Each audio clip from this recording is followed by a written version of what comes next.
Yeah. Alright, so I'm going to start with the things we We started beautifully. Visually.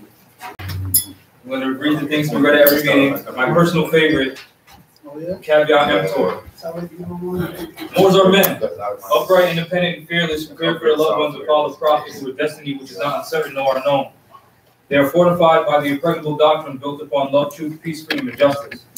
It is therefore folly at its greatest height for smelling vapors with their insidious plans to invade such a realm. They try, but their own bad planning brings on wrath upon their heads, like the sword old Damocles had. Intrigue and scurrilous cunning found a difficult path to travel within the ranks of the Moors. This is so because the Moorish movement has been well planned by Prophet Noble Ali, whose latent powers are abundant, unknown, and may be called into action as a matter of defense at any moment. Prophet Noble Ali knows the people within his ranks who are interested. They are the vanguard of the Moorish movement as the Moorish hordes increase here in America. All of the Moors are active, not passive. A member's interest can be only in one direction. And having traveled over the roads years before, the Prophet knows where every member is along the road. A few feet below is another road where schemers work, where traitors grin, and culprits bask in the sun. They think they're on the same road with true Moors, but the Moors are high above on the pinnacle, where they might view the destructionists as they fall for the last time in their bones bleach in the sultry midday sun. Hungry scavengers flying high, catch scent, devour, crying out, caveat emptor, cast out the dead carcass. The Moors high above see these plotters, purveyors, the worst that exist, hurl themselves downward by their own works as the hawks away. To be proclaimed at every meeting, Islam. I'm glad to know that I have a few faithful Moors among you all, and I desire for them to know the truth and the divine truth. There is a host of jealousy about me and the movement now by the same people of our side of the nation that claim that I was only a joke and unreal. But now since they have found out from the government officials and the nations of the earth that this is the only sole foundation that all Asiatics must depend upon for their earthly salvation as American citizens, they are working every scheme that they can to disqualify me so that they can take charge of the situation. I've notified these things to you long ago in the past. It is through the faithful Moors that attribute to the movement and uplifting funds. The ones that paid their divine respect to me in the movement will be remembered. That is why I'm calling upon all faithful Moors to increase their faithfulness to me, your prophet, and your divine Moorish movement. I need finance and I need it badly. Never before have I needed finance so badly as I do at present, so I can shove aside the discord that is facing the nation. It all comes through jealousy because of my fame and nobility. The nations of the world will not recognize the movement without either prophet being head. It has been proven by my works, which I have performed in the past few years. Prophet Noble Ali. To the members of the Moorish Science Temple of America, Islam. This is the instruction from your Prophet Noble Ali. Be faithful unto your forefathers' divine and national creed, that you will be blessed for your good deeds that you sow in the flesh. Allah is the one that judges the world, and his judgment is on now, but the weak can comprehend it not. The end of time is drawing near, so says Allah to his divine prophet, I Noble Ali. And that is why many hearts have been turned to stone, and many have eyes to see but cannot see, ears to hear but cannot hear, at least they will be confounded of their sins. These are trying hours now, dear Moors, and every evil spirit is moving, and they're trying every weak mind to overthrow and drag out the true foundation that has been laid, to cause confusion in the minds of the ones that do believe. But if you have the true love of Allah and the spirit of your forefathers, you fear not what you hear or see, but will sacrifice the utmost of your very life to protect your movement and your prophet. Watch your enemies, dear Moors. Your enemies are the ones that speak against your prophet and ridicule him to the very lowest, and the ones that speak against your divine and national principles of your temples. Act accordingly, and Allah will bless you for your good work. Peace. The divine prophet, Noble Ali. The prophet warns all Muslims to be read in every meeting. I hereby inform all members that they must end all radical speeches while at work, in their homes, or on the streets. We are for peace and not destruction. Stop flashing your cards at Europeans. It causes confusion. Remember, your card is for your salvation. Failure to obey these orders will be a severe consequence. We are for love, truth, peace, freedom, and justice. And when these principles are violated, justice must then take its course. Any member or group of members who hold malicious feelings towards the temple or the prophet, or violate the divine covenant of the Moorish movement, will receive their reward from Allah for their unjust deeds. All true Moors will and must obey the law as laid down to them by their prophet. If they lose confidence in their prophet, they should turn in their card and button, cease wearing their turban and fez, and return to the state where I, the prophet, found you. This is a holy and divine movement, founded by the prophet Ali. If the prophet is not right, the temple is not right. The prophet, therefore, sending out the divine plea to all Moorish Americans that they do their part in protecting their prophet and the temple. This is an everlasting movement founded by the prophet through the will of Allah to redeem his people from their sinful ways. Peace. Ali. Islam. Let me sip some of the water real quick.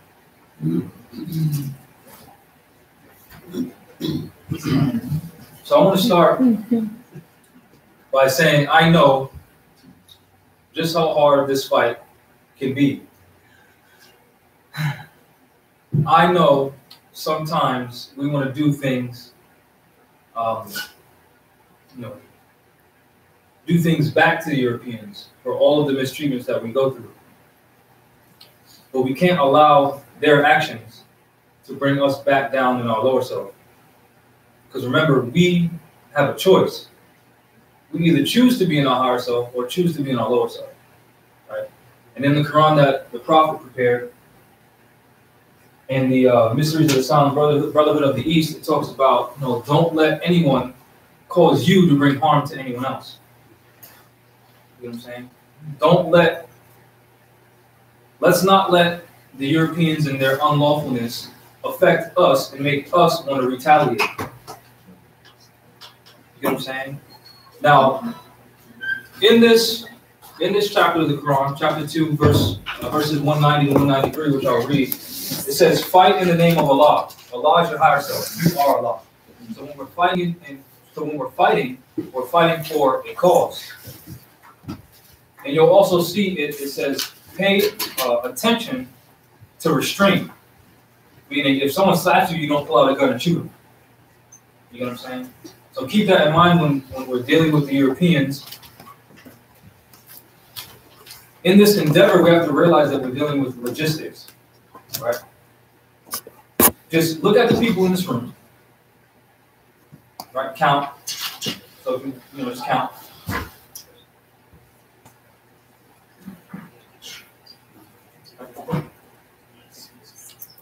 Oftentimes, when we tell our people, well, I'm not sure about your generation, but my generation, when we tell, like my cousin, we told family members about how we're Moors, and we talk about the mistreatments that the Europeans are doing to us, and immediately, the ones who are in the lower south say, we need to go to war with these people, we need to kill them and fight them and do all this and do all of that, because they don't understand logistics. Now, I told you to count the people in this room, because the Providence Police Department alone, Providence, and Rhode Island's the smallest state in the so-called United States, right? Providence, which is the capital of Rhode Island, has about 300 policy enforcers, right? They got barracks, they got vehicles, they got weapons, they got body armor, they got people on standby. We're not fighting these people physically yet. You understand what I'm saying? Our people, we really need to realize the state of our state, the condition that we are in as a people. We are not set. We have no backing. We have no weapons. We don't even control our own resources. Who are we going to war with? Right? Now, I'm saying this because I get those thoughts too sometimes. Sometimes I feel helpless. Sometimes I'm tired of being the bigger man and filling out paperwork and, this is a long journey. Let me just teach the Moors and not, do something stupid. We all have these thoughts. But all of us have to take a vow to ourselves to ensure that we represent our people in the highest honor possible. Because whether you know it or not, whether you know you're a Moor or not, you represent the Moorish nation. Period. Is everyone tracking on that? It's not. One of the things that made me realize that was when I was in the military, I was stationed in Japan. And before we were able to go out in town and meet with the locals, we had to get briefs, brief after brief after brief after brief after brief. And one thing that they drilled in us was that you are an ambassador to the United States. At the time, I was in the United States Marine Corps. So they were teaching us that everything that we do on their land is reflecting our entire country. So Moors need to have that same mindset. Everything we say, everything we do, everything we wear is not only reflecting you, it's reflecting your mother, your sister, your brother, your father, your cousins, your grandparents, and your children. Now, don't tarnish their name by you being frustrated. You know what I'm saying? And I'm not just saying it to you like, I'm above you. No, I tell myself this all the time. You can ask Janaea. I always talk about what I'm afraid that I'm willing to do. I'm afraid of the things that I'm willing to do to stop these Europeans from harming my grandmother, my mother, my sisters, my cat. I love my cat. My dad. You get what I'm saying? The Moors. Islam. We all have these thoughts, but it's on us, the individual, I self-formed master, to control our thoughts, our actions, and what we say. You understand what I'm saying? Because if I'm elected by the people to be their grand chief, I can't start going around saying F you and F that and F this and F them and F that, because now I represent all of you because you elected me. So now that's throwing dirt on your name. You know what I'm saying? That's not bad. Islam. For all adults. Islam. So I want to read this. This is from the Holy Quran, translation and commentary by Abdullah Yusuf Ali. I think this is one of the best that I've read so far. Qurans.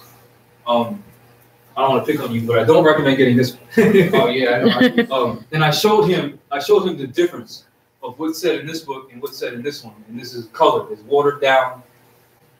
It's crazy. All right. Which one is it? Yeah, they hand this out at the mosques. The people back, right? Yeah.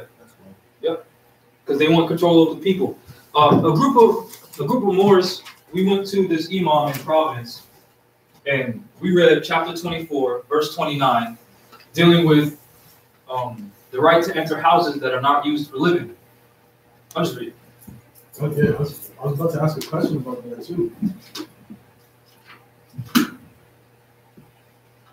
So this is chapter 24, verse 29. It is no fault on your part to enter houses not used for living, which serve some other use for you. And Allah has knowledge of what you reveal and what you conceal. Right? That's talking about abandoned houses, right? So knowing that all these dark-skinned people in North America are Moors, Aboriginal and Indigenous, none of them should be sleeping on the streets. Right? So a group of Moors went to the imam here.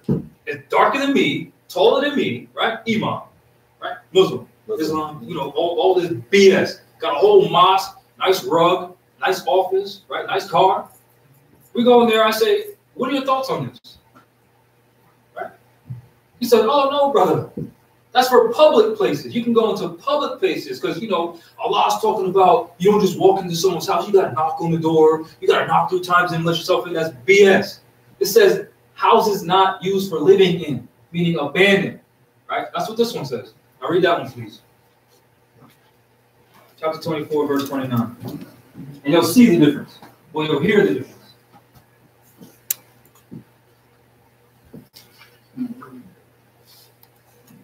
There is no blame on you if you enter public places. So stop.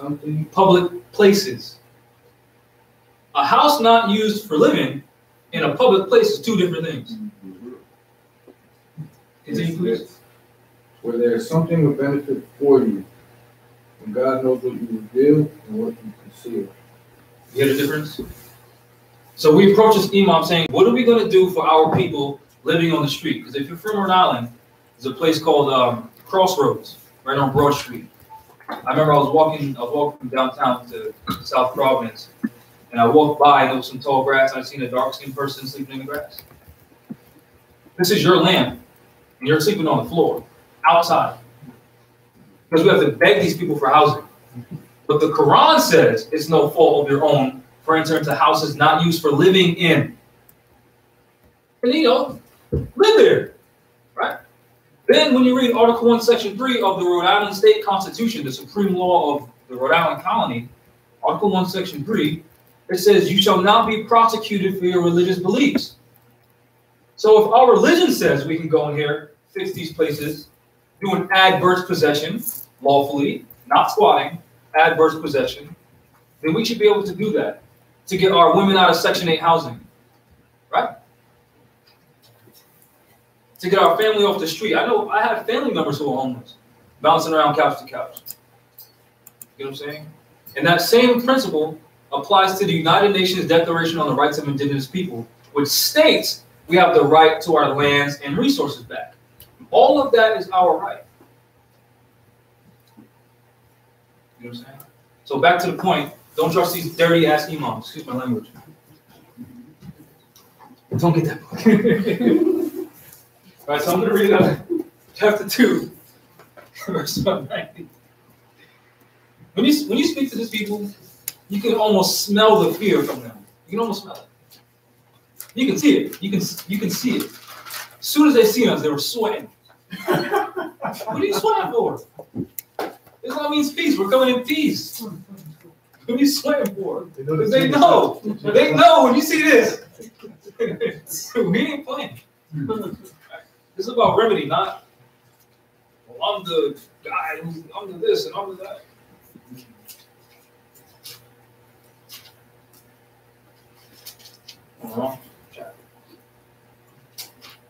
Any questions? No? How? So this is chapter 2, verse 190.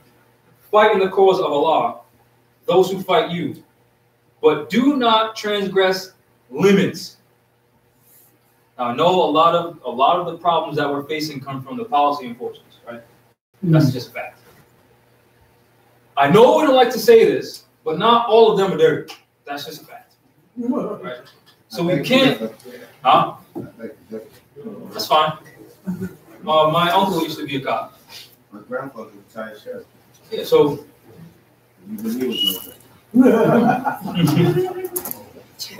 Peace. But we can't say everyone is bad. How?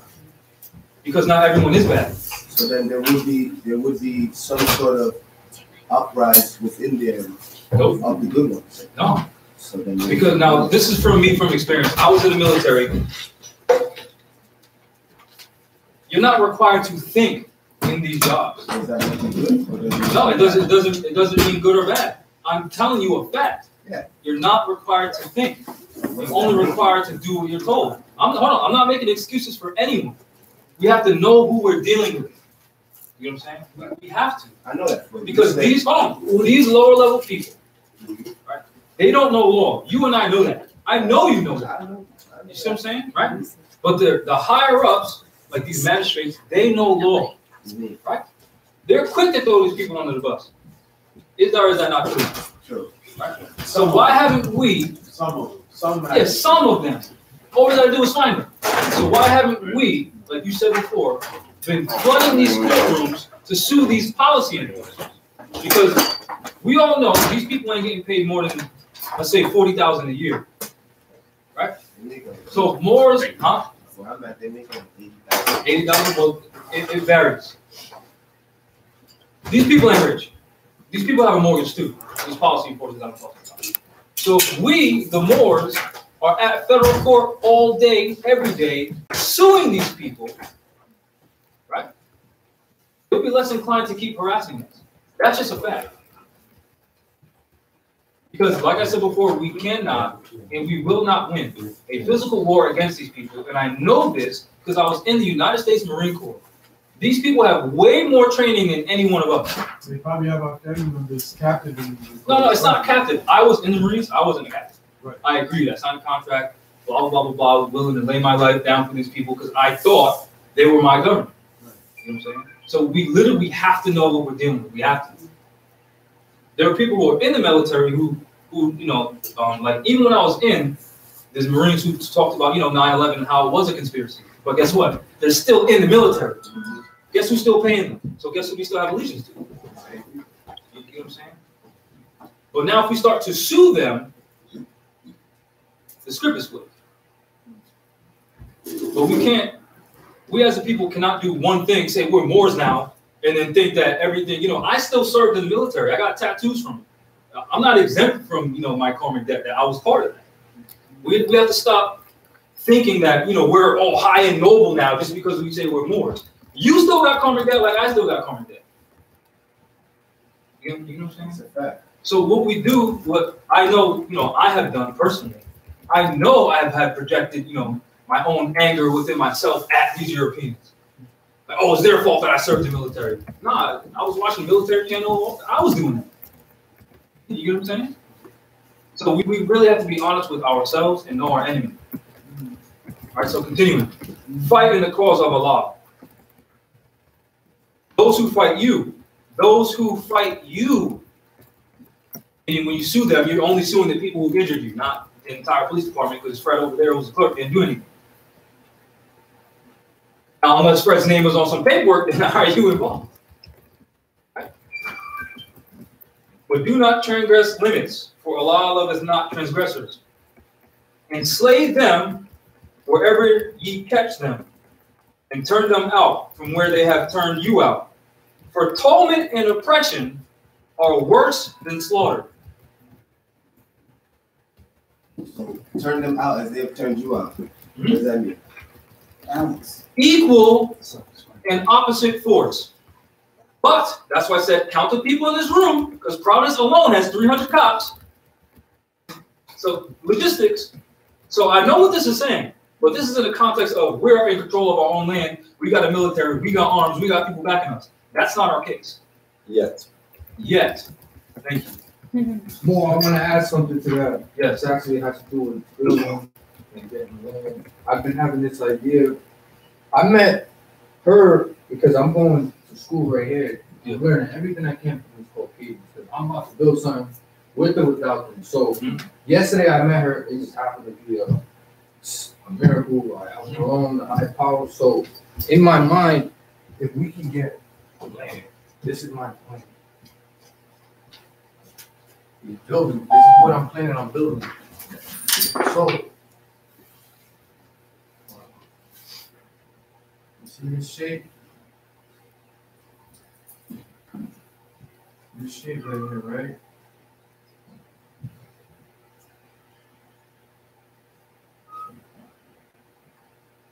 This shape, that's a honeybee. Honeybees, right? When they nurse the young and they put young in there, that's the shape. So I was thinking, right? Say we got our own land, this is our street.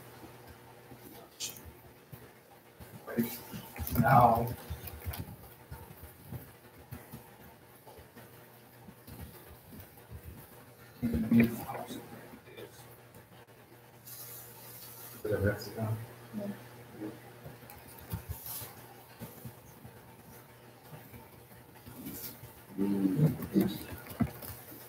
so we got 4 houses in one. And if you place them out like that, we got flags around, we got our own land, we're growing our own stuff, we're getting resources from our people. We're going to like Africa or South Central America, because America ain't got nothing, you know that. Oh, They're going to other places. America and taking does this have stuff. things. When you study South America and like the Ivory Coast used to be connected to the same thing. U.S. corporation. Huh? North American corporation. Oh, the United States corporation. Yeah. All right.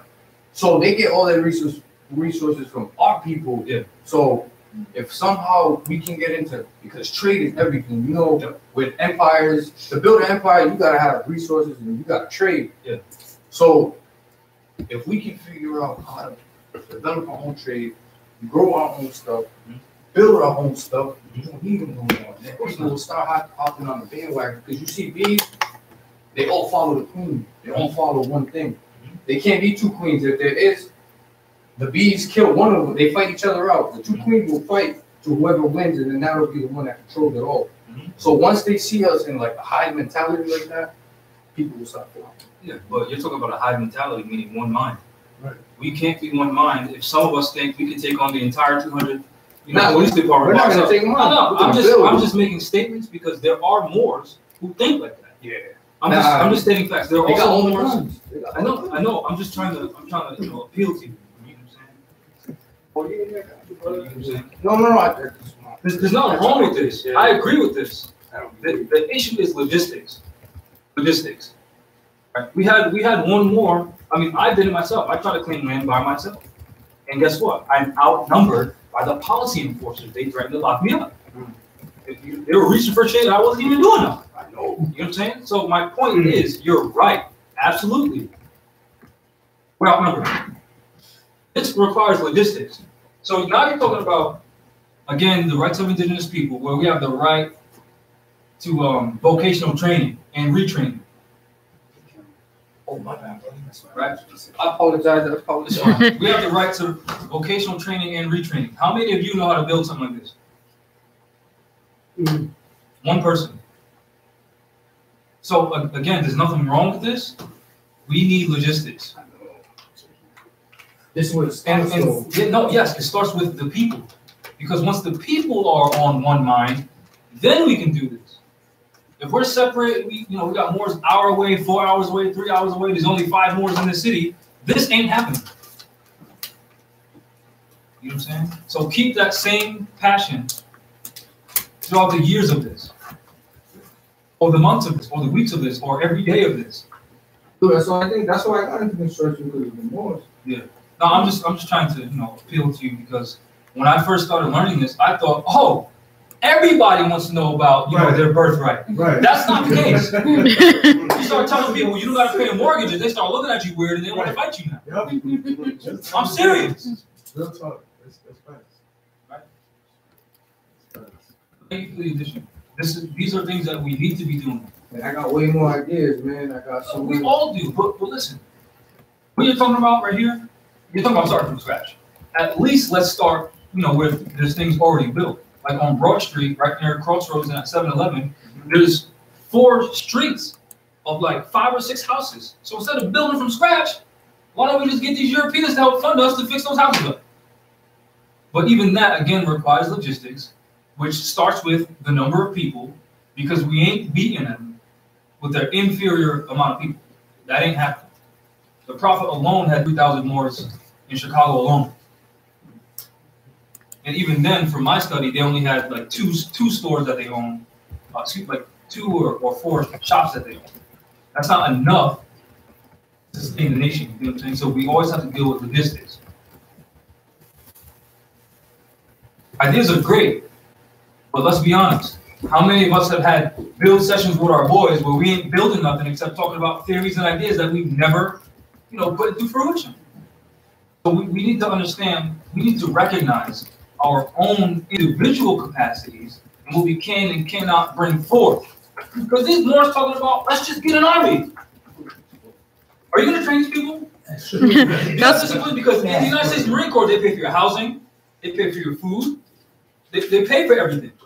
So how are we doing that when we're struggling to pay rent? Let's be honest with ourselves. We need to be honest. We need to be honest. We have to be. If we're not honest and sincere, we're not going anywhere. Strengthen our weaknesses. Right. So let me just continue real fast. It says, but fight them not at the sacred mosque, unless they fight you there first. But if they fight you, slay them. Such is the reward of those who suppress faith. But if they cease, Allah is all forgiving, most merciful, meaning if they stop fighting you, then don't fight them. Because Islam means peace. There's no peace if you're at war, unless you're fighting for peace. But then when it stops, it stops. Right? And fight them on until there's no more torment or oppression. And there prevail justice and faith in Allah. So fight for justice. Right? I know some of the Moors here aren't from so-called Rhode Island, but I recommend reading, I know some of the Moors are from so-called New York. Read the state constitution for New York, and you'll see something similar where, we can't be prosecuted for our religious beliefs. And then teach the Moors, chapter 24, verse 29, and then the rights of indigenous people. Because we need to inform our people of what we can do in order to achieve something like this. Because I'm telling you, the amount of people that we have in here right now, we're not achieving anything like this. Because a lot of these people in this room, we just met. You know what I'm saying? So we have to build a reputation amongst ourselves, have commerce amongst ourselves, then see how much energy we can pull into something like this. But this is why I keep reminding Moors, it's not just on us financially. When you read the United Nations Declaration on the Rights of Indigenous People, it says the states are responsible, meaning like Rhode Island, New York, the United States, period, are responsible for ensuring the economic conditions of indigenous people increase. And they will take effective measures and, where appropriate, special measures in ensuring our economic conditions increase. Now, We as a people cannot be mad at the Europeans because they're not funding us if we haven't even organized, gone to the State House and demanded our just post limiting. You understand what I'm saying? We can't just walk around angry when we've done nothing. Haven't even claimed nothing together. Not one thing. We don't have a school for our children. So are we in this for ourselves or for our children? Because we don't have a school set up. But you want to claim all of this.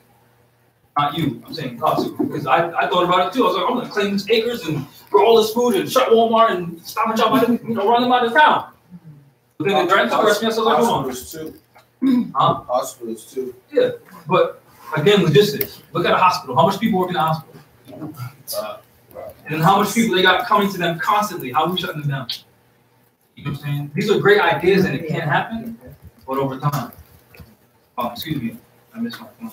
Oh, I had the same idea of, I'm going to claim this and claim that, and they can't stop me because I don't fear the Europeans. It's not about if you fear them as an individual or not. They outnumber us. Let's deal with, reality. Metaphysically and spiritually, don't be afraid of them. But then recognize you gotta feel this compassion, pretty much. What? You gotta feel compassion, if that's right, the word meaning to them, because they're not full consciousness of why they're really doing. No, some of them are. I'm sorry. Huh? What? What was the question? I wanted to know, brother, how do they outnumber us? Count how many active Moors who know they're Moors, are in this room right now. Right? Oh. Now, if we just do a simple Google search of Providence Police Department, although there are Moors there, they just don't know they're Moors, so they're part of the system. They outnumber us. Okay. So if we want to claim this, right, and then these Europeans, knowing that they have the power over our people's minds, say, oh yeah, go shut that down. They're going to shut us down.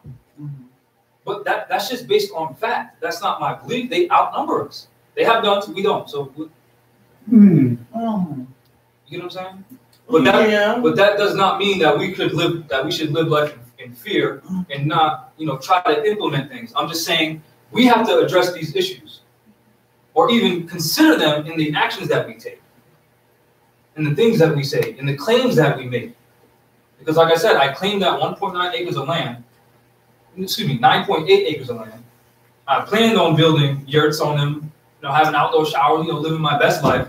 That was my plan. I was digging a pond for the irrigation, for the food that I plan on growing for our people to sell pounds for $1. Those were my intentions. But guess what?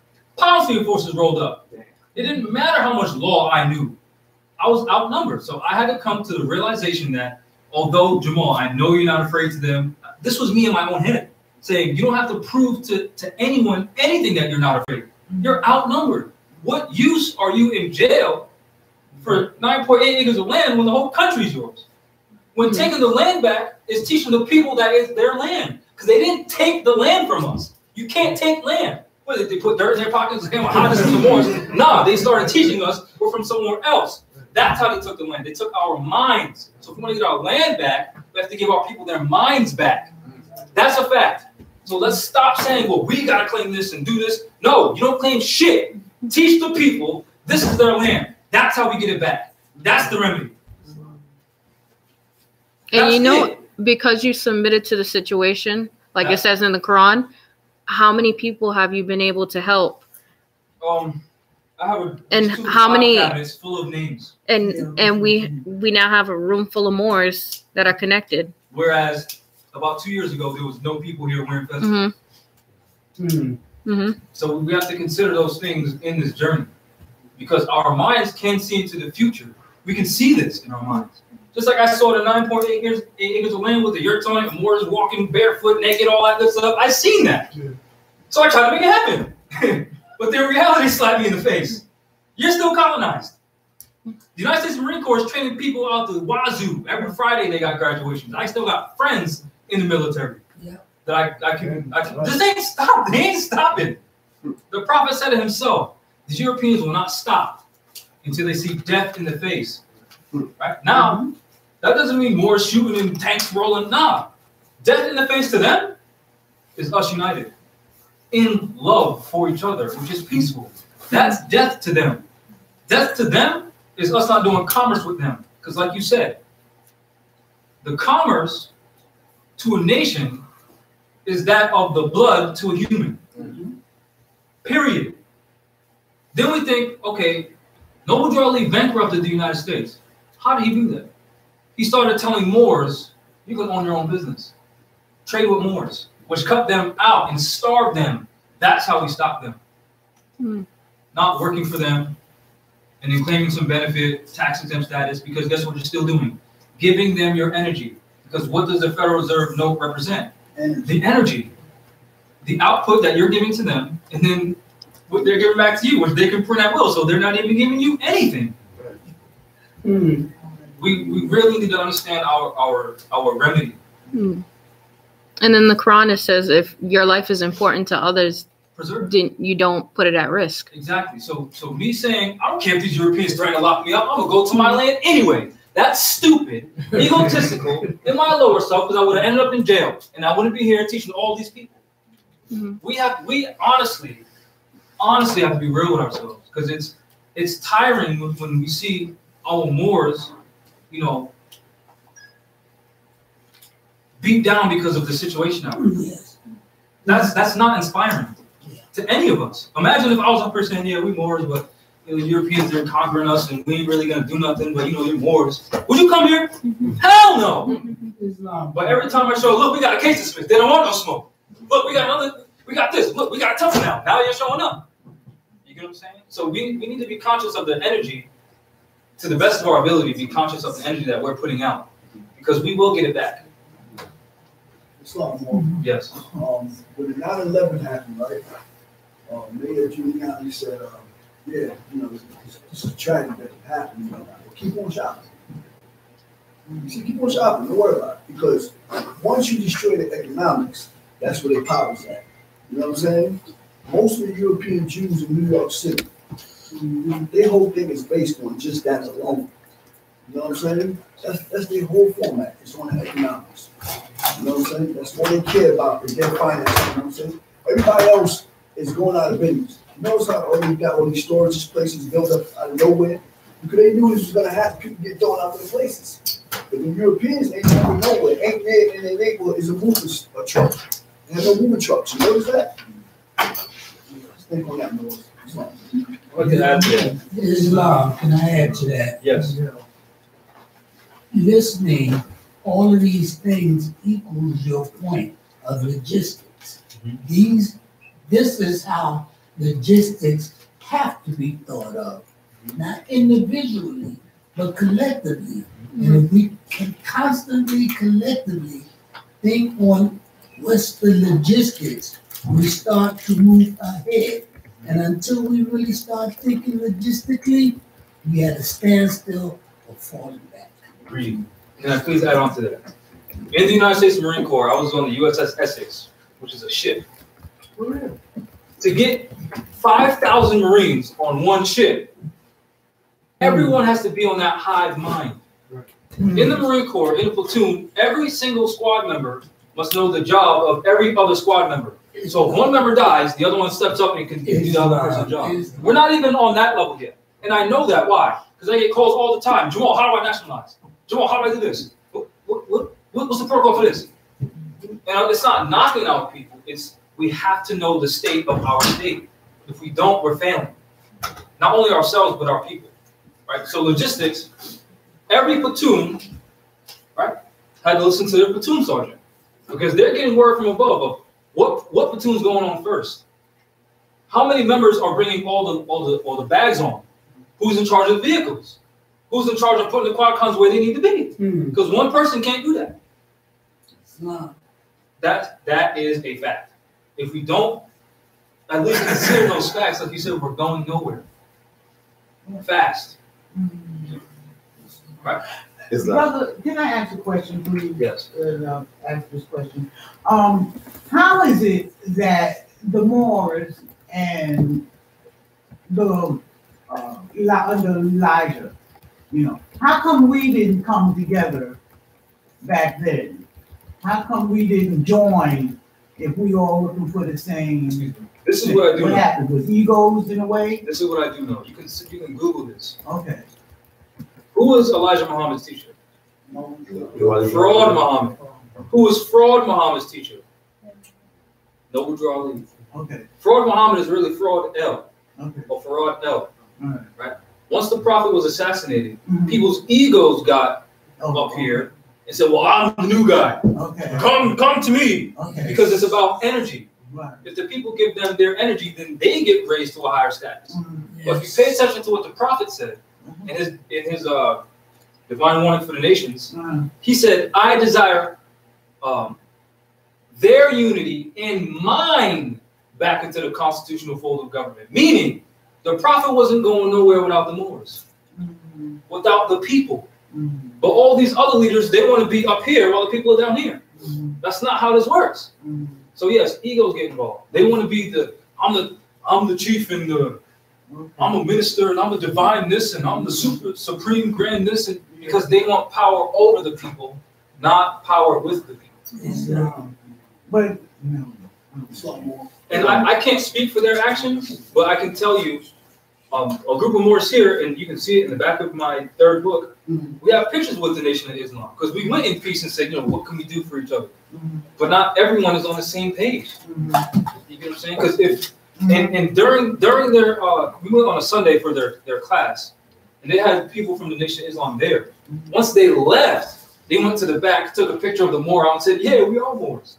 Once their congregation left, because when someone's competent and shows remedy, we got documented proof of what we say works. You think that minister's going to be a leader of anything anymore? Hell no. So these people are fighting for power. That's why the prophet said they'll be confounded with their sins. If you expose them, they lose that entire following, which means what? Now those people ain't paying, dues or tithes, so now they can't wear the nice suits anymore. Now they got to actually pay their mortgage. Now they can't afford their car. Now they can't afford to send their daughter and their son to school because they've been robbing our people financially to fund their lives. That's a fact. Those are just the facts that we as a people need to address. And there are even people in the Nation of Islam, like Riza Islam. He's like whatever. He's part of the Nation of Islam. And he said it himself, we're not black. Black means chattel property. Blacks means death. We're anciently known as Moors or Asiatics. But what does he do? This is not an attack on him at all. I'm just showing you this is what's happening. What does he do? He goes out to these seminars and all these places and say, black people this and black, support black, support black, support black. Knowing the truth. And I'm going to be on a panel with him in July, and I'm saying this in front of everyone. Because that's what it is. We can't say, yeah, we ain't black. Right? Yeah. I know you and I know we ain't black. And they say, yeah, black, black power, black people unite, stand up and rise in black power and let's, pay me for this. Right. We go to the club tonight. Here's the money that they just gave us. You want a nice suit, nice tie, blah, blah. That's what they do. That's a fact. And for a fact, I know that the Nation of Islam have attorneys. And again, the prophet said, don't speak down on any group. I'm not speaking down on them. The logistical power and strength that they have is needed. We need that.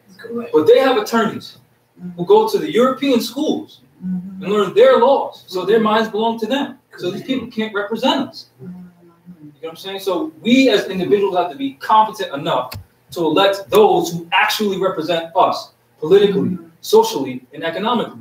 I do not have a house. Most of y'all don't have a house. You ain't going to elect someone who has a mansion to speak for you. They do not represent you. Right? Are you going to take marriage advice from a single 20-year-old male? No. They take it from over one. Because our people are not in their right mind. Yes. Yeah. They walked through the door. This door? This door, not this one, the one in front. Oh. I saw a scale, fixed scale. Because there's an attorney downstairs. Okay. The conference call Thursday, Shalom says that the red need blue, the black need the purple. Ultimately, when each two come, then the one come together. I say that to say this, as I listen to you express. We need balance. In essence, that as a Marine, if you have done due diligence in ancient knowledge, there's never but one nation that went down or we conquer without blood being shed. Yeah. So, and with that being said, as you're talking about logistics, unity is important. These truckers are not going out without bloodshed, literally. Yes. Right. Yeah. So I'm saying that to say this. I, for one, as a counselor, when I speak, I would tell people, okay, this might be the best way, but also prepare for this way. Yes. Condition their mind on a level scale. Let me just say something real fast. You said prepare. That's the key word, prepare. Key word. Continue. So, this is our first acquaintance. I've yet to be more knowledgeable of you. Can't know you. You're a man. I'm a man. I only know a woman. So, I'm not going to be a bit too quick to make certain depth of comment, because as I listen, I could oppose everything you said as well as agree with it. But based on what I've said so far, and based on what I've said to you when I walk in, they're not good. If we go, when we are taking over, blood will be shed. Of course. Of course. So we have to start out preparing now, especially our younger, more adrenaline men and women too, to be prepared for that.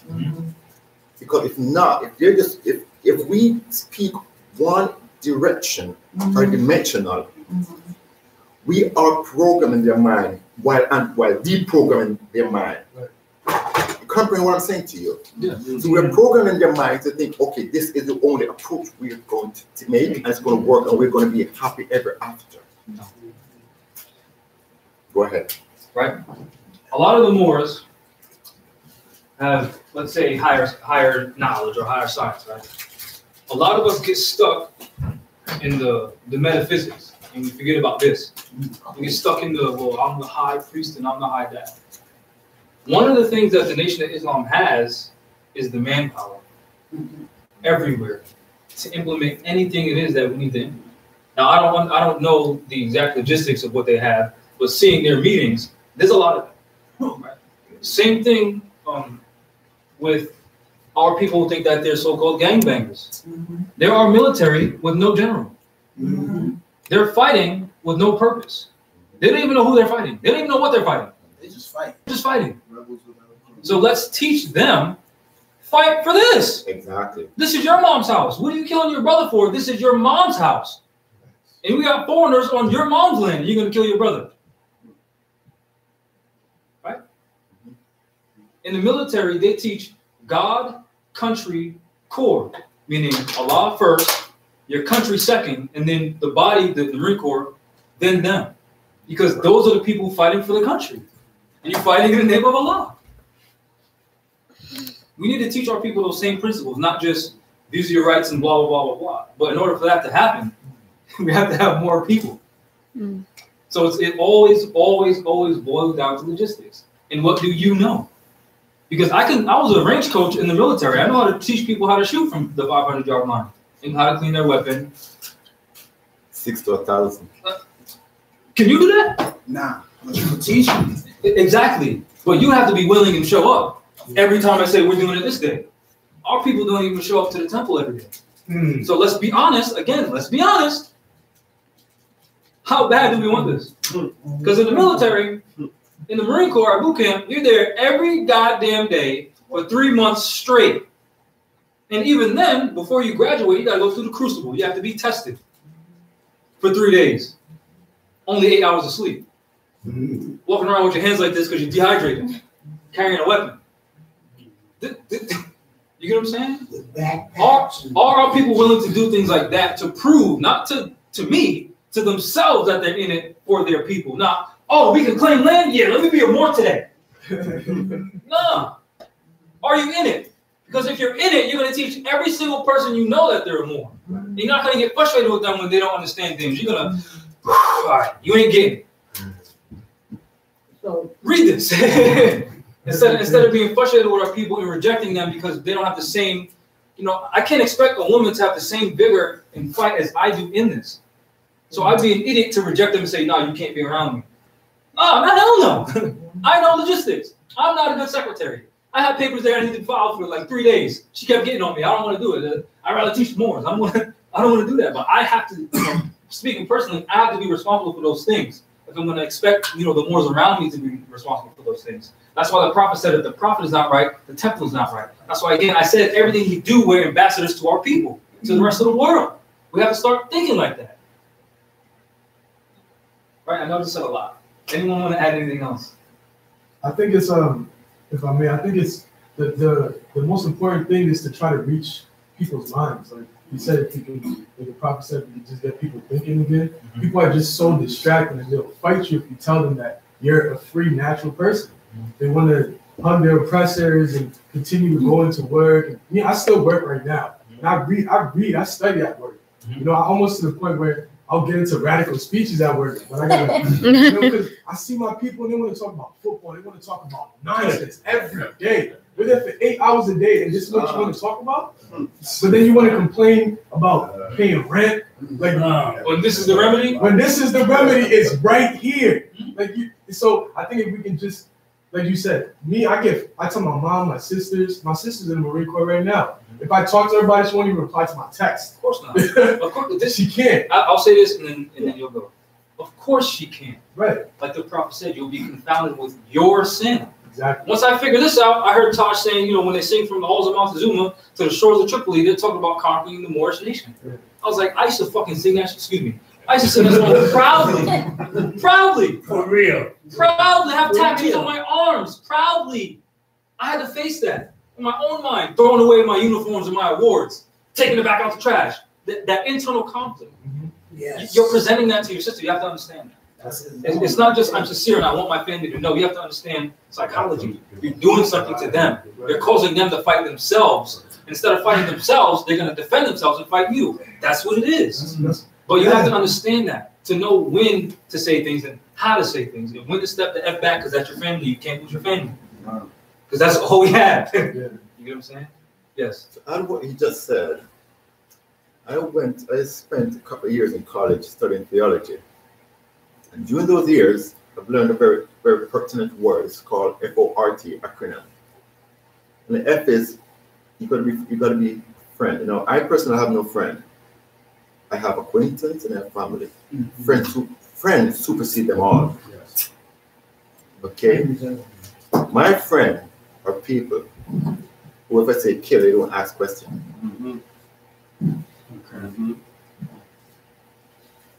When you're going to, you mentioned psychology, we have to be tactical if we're going to conquer the mind. You have to befriend them genuinely. And there's some people who just like, they're not lovable, hard to friend, including your family. Upon achieving at first level, your next level is to start talking to them about occupation. You can't tell a hungry man about more. I'm hungry, you tell them, what the hell is more? Right. Feed them first. When you get that next level, you go into religion, whether it's Christianity, Judaism, and whatever. Islam. Islam supersedes everything because that's what predates all religion. So you talk about Islam. But you have to be able to use words in a practical manner, not a religious manner. Then when you overcome those, and these things takes time, then you're going to give yourself a testimony. FORT. So these are strategies you want to use. This is one strategy you can use as a approach. You just start talking to people. You got to gain their trust to listen to you, to be able to say, what you say. But if you're just going to say, oh, you're my sister, you're my brother, oh, this is no. You want to use an approach with everyone. Okay? You have to see everyone as your brother from one mother. From one mother. Not just your biological brother, sister, oh, she and I, no. Because I can guarantee you this much. If you're going to trace her DNA to thousands of years, we have a connected point. That's a fact. So what am I going to use? Where am I going to supersede my biological brother who I'm cognizant that we came from the same mother over you when we are supposed to be operating on a spiritual level frequency? That's what I'm saying. That's what you want to start doing. Two perspectives I like to bring is they classify us as individuals, which is just another Being separated. No. That's what it means. Separated. Okay. So with that said, it's like they're literally telling you that you can't move as a collective, because that's the step. Everybody else moves as a collective. Yeah. Corporation. I mean, no. Just in general, groups of people. That's a corporation. The word A company. It's the same thing. The word Exactly. corporation means body and action. Exactly. So don't get, when I say corporation, don't get the negative. No. I'm saying to myself, like, we got to look past the words and just live. Yeah. Because at the end of the day, we are Moors, and I take it as you're the leader of your family. Yeah. And you're supposed to bring them out of that situation. Yep. Allah put you in existence for that task. Yep. So you have to be patient, because He wouldn't give you something you can't handle. But at the same time, you got to work all the different elements that exist mentally. Time is our friend. Being honorable is your friend. Eventually, all this honorable activity that we've been putting in, nobody's going to be able to deny you of what you put in. And your family, they're going to switch up like everybody else. They've been, you could say, observing you, but at the same time opposing what you're doing, because they don't see the benefit yet. Unfortunately, as soon as the benefit comes, they're going to come running. They could come running for the wrong reason, but they came to your side regardless. So with that said, patience is a virtue. Patience is a virtue. So you're going to have issues that you're going to have to deal with that has nothing to do with that. You're going to do what you got to do, and then you go right back to patience is a virtue. These Europeans are dying like flies. They literally are fiending for you to impregnate them, to put you in part of their bloodline, because they know at some point they messed up. They're trying to retaliate quickly, seduce you with whatever visualizations on the television, whatever. Eventually, whoever falls for that deserves to be with them. So that'll be Allah cleaning house up. Exactly. Because some of us don't belong with us, or we wouldn't have lost our land in the beginning. So with that said, just be here together. We're going to keep building. If we got to keep each other's spirits up, we're going to do that. But time is our friend. We made that up. So with that said, let's just relax and just get your popcorn ready. They arguing with each other. I'll be online laughing. Because I got to get what make me feel good out of all this. I can't keep fighting and just keep not getting remedy and being frustrated to the point where you don't know what to do with yourself. But you got to keep going. So with that said, I appreciate coming out here. I watch y'all all the time. I'll be watching y'all. Your mom's watching. Your mom's watching. We'll grow at a faster pace, but we ain't got no fast forward button, man. However it comes, you're just gonna have to take it. We move at the pace of our people. That too. That's it. And we crazy. If all of us woke at the same time, some crazy stuff would happen. So nature gonna work out. Let me give you an example. You know what I mean? Let me give you an example about remedies. This Moor right here was requesting some finances from the city of Pawtucket for damages that their police department did to him. They were giving him the runaround, right?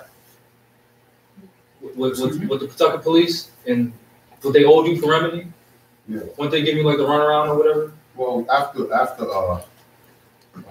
we got the result, they sent what they had to send. I'm saying beforehand.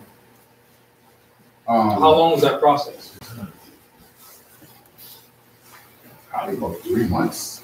So I put it in and then we all showed up 5 Moors.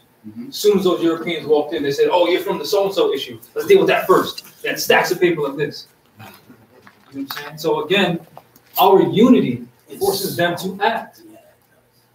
And that's not something that we can say, yeah, we did this, that, that's this person's private stuff. But that's a victory. It's not a, discharge of a mortgage, but that's still a victory. And that's proof that us showing up works. Right. So how about we show up to the State House and speak to the General Assembly and make it so that they have programs so they can interact with us to get us exactly everything that we need to get out of this condition. And add to that, I'm not sure how many souls here have experiences with the courts. But in most cases, when you appear, the magistrate's first question is, where's your nation? That's one of the first questions they ask. They look over, where's your nation? You go in and say, oh, I'm a Moor. You declare your nationality, your rights, you're indigenous. But you right behind you. There was this one soul who was being held for deportation. And on the day of his release, but 12 other Moors went in, all feds, all dark. 2 court judges before decided no, when he had little but no help. And this day, when the judge came in and saw, he went back, robe came out, and said, if we have any further questions, we'll call you. He's free. He has a nation. He was honored and respected. We all are acquainted with a phrase that says, unity will stand together when we fall. There's brother in here right now, we had a bit of experience happening in the past, but I can tell him before his face right now that I love him and I'm glad to know that he's here. I won't point him out. So I'm saying, we all are independent souls from different background, ethnicity, makeup. We are like mutt. We're not purebred anymore. And because of that, there's going to be differences. But we have to learn to put away the minor differences for the greater cause. If we can't do that, we're going to have a problem. We're not going to succeed. Yeah. We're not. Can I add enough to that? Did you call me a mutt?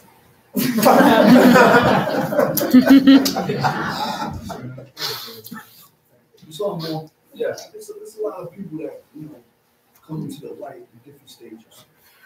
Me, I'm coming up from the Fox Nation, and we've been with a lot of rallies in different boroughs, and Plan 13 that's what they call the father. We've done that very early in the stages of the Fox Nation, and a lot of people at the rallies. They give the title, the name, and they didn't hold the vine to it. So there's no real unity. So you hear about a God body shooting another God body. When you read the Unity in the Law book, it talks about the law of estates. Then when you read nationality, it says it determines your political status. Then when you read status, it says it's acquainted with estate. We cannot unify without a nationality. Continue. We talking about state when I was 14 years old. No, I'm just saying. I'm saying talk about the 5%ers. Yeah. That's not a nation. I'm just bringing out the facts. Yes, but you go through different stages. Yeah. Who's bringing you to your manhood? Yeah. You know what I'm saying? You as a child, you do the child's thing. As you become an adult, the child gets side. You know what I'm saying? So before y'all need to pay. I teach the science.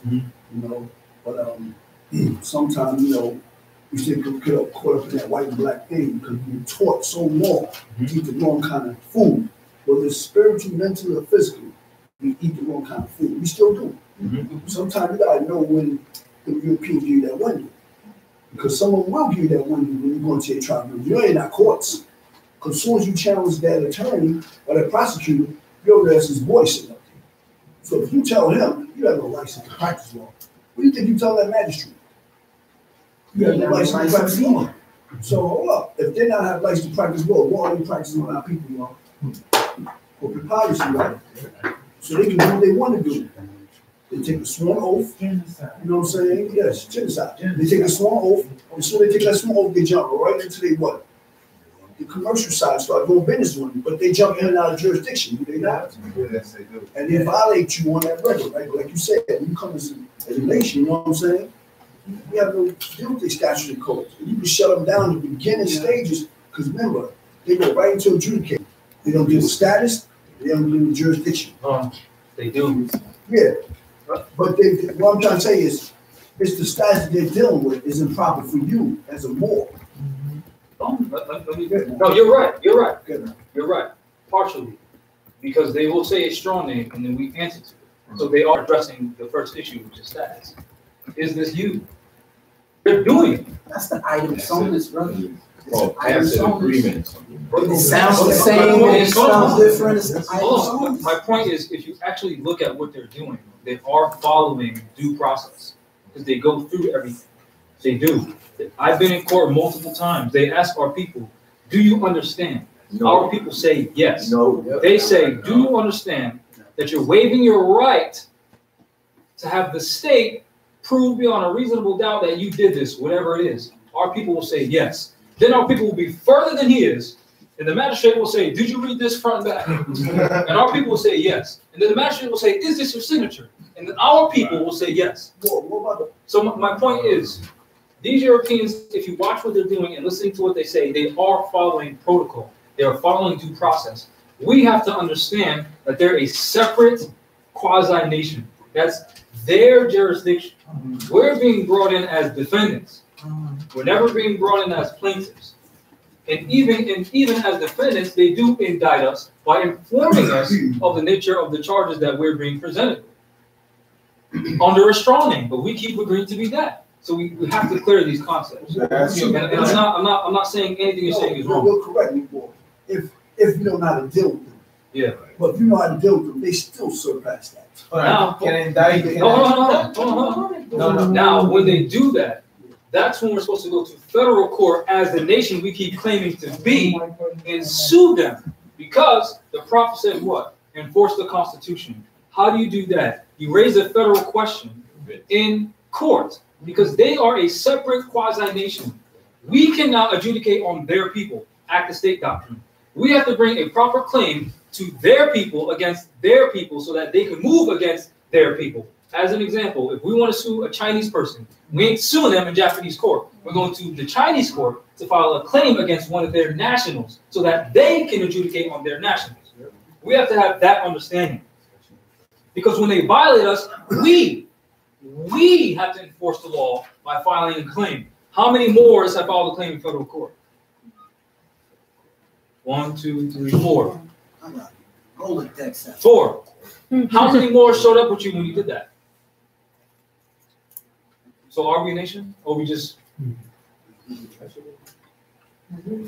So more. I'm getting to this point. Yeah. When you file these claims in the federal court, a lot of times the federal question, they bring before a magistrate. If they bring before a federal magistrate, that's not under federal question. Before it gets to an actual judge who can adjudicate, it has to go through a magistrate to see if there's actual claim. Because if I'm a judge, I'm not dealing with all this BS that's not filled out properly. A magistrate's going to do that. Before that even happens, the clerk is going to deal with that. We have not had that problem. The proper question was asked, what is the jurisdiction, what's the court proceeding? They got very agitated to come to court. We have no rights. What they say? We have no rights to ask about the jurisdiction of the court. We have no rights. And what was your response? Hold on. We have no rights. You know, your response is, you know what? Some people might take it a different way. We filed a complaint against it.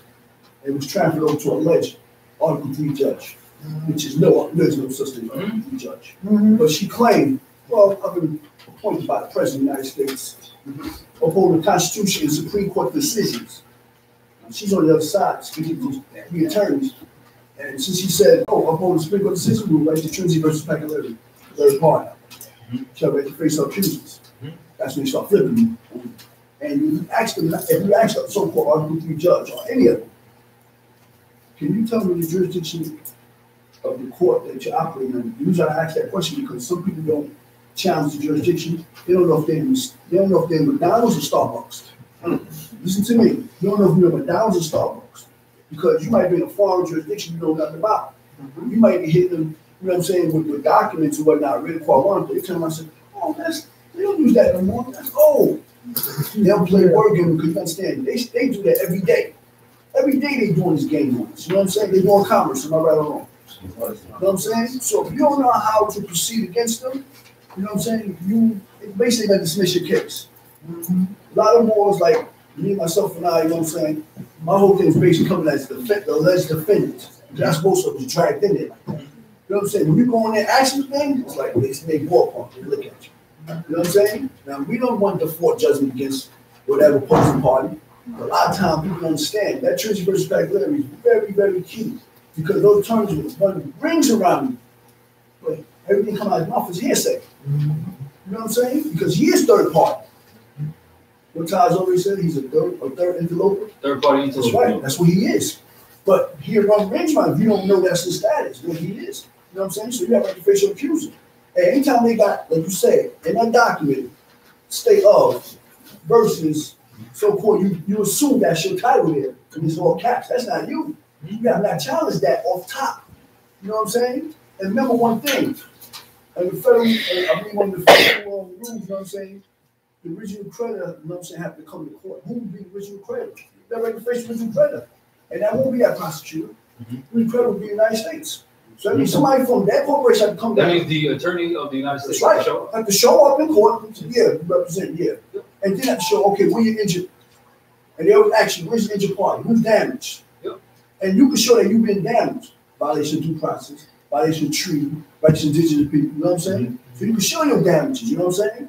That's what I want to say something. You're absolutely right. But like you said, the key is you have to competently articulate that.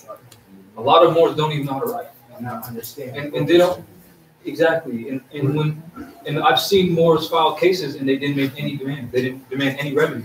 So now you're just stating facts. So now, according to due process, they can't proceed. And more, one more thing. You know when they try to dismiss your claim from the beginning, right? Well, you know, under Haynes versus Kerner, they can't do that. It's unconstitutional because you have right to submit all your evidence before they try to make a decision. So now, so when they violate that, what do you do next? What do you do next? You file an appeal. Well, you have to know that. Because if like this, I'll show y'all. I didn't bring the paper. I have a scan. I'll show y'all. I filed a claim in federal court. They tried to dismiss my claim as moot. So at first I was like, wait a minute. Moot. So I was like, wait a minute. At first I was gonna step like, damn. I did my best on that. You know what I'm saying? Like, cause that's natural. You get some paperwork, you don't like the outcome. I was, sad for a day or two. Then I stepped back to view this, without me being emotionally involved. And I said, all right, I don't like anything they said. So I'll file an appeal. Instead of me being emotional and giving up, all right, you said that, I'm gonna say this. So now they have to deal with that. You get what I'm saying? Well, another thing too. When you file your claim in courts and these tribunals, whatever, a lot of times you have what you call affidavit within your complaint, right? I mean, someone's complaint, right? They will always go past that 30-day marker, being that your affidavit is on the record. 30 days, they will always go past it, trying to move it, dismiss it, whatever. But they never rebut the affidavit point for point. You move for summary judgment on that alone. Just on that alone. So they have to address it? That's right. Because what it is they don't have to. Unless you tell them she's done it, we've done it. And they're talking about, we'll take that into consideration. Yeah. They run games on when they know that that's their colleague you about to win against. Because remember, I'm going to affidavit stand true for the comments, right? Yeah. Point for point. But what the attorneys does is they do what you call affirmation. And that's not a rebuttal to your affidavit. You know what I'm saying? And they'll say under penalty of perjury, but they won't address your affidavit for point for around it, as if they addressed it, and they have not. Circle arguments. That's right. But then we fail and we address their circle arguments instead of bringing them back to the point. It's back to the point and make the argument or arguments. You got to rebut point for point, and you know what? You can't because you're third party. You know what I'm saying? You're not. You know what I'm saying? You're third party. So once you realize that they're third party, you got to keep that in your mind. You talking to somebody who represents something else. It might be represent the shell company. Most of the time in the 5 boroughs of New York, they go against us with shell companies. And you say, well, let me face who owns that shell company. CEO. You don't see him, so he's sitting there blabbering, and then they so slick. They bring in these court sessions without a court stuff. Yep. So you got no minutes or nothing, and what you appeal is going to be based on. They did to me. When they realize they losing, now each individual, I done send my complaint to. So I went to the attorney, his alleged client, his boss, everybody, and then they all fell. So I put them all in default judgment. They try to rule, oh, no, bring them to court. When I went to there, no court scenario for nothing. You go up to the bench. Ain't no sitting way back here.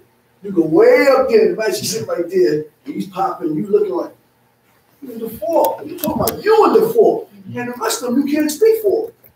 Oh, you can't do this, and you just see the whole. You just want to jump up there and snatch it down like, dude, for real. You know, enough is enough. You know what I'm saying? You see the game, and you looking at him like, okay, I know what the next step is. Let me take it to the private side. You know what I'm saying? The private side for me is, I'm gonna get an administrative process. Oh, you live at this house right here with a block and a lot. I'm gonna lean that up and watch you push me back in. That's how you do it individually. Dig in their pocket. Because remember, you go after them in their private capacity. People keep going after these people as if I'm like the judge up. No, he's not a judge, that's Mike. That's Mike. You want business as ADA, right? That's how you beat him up.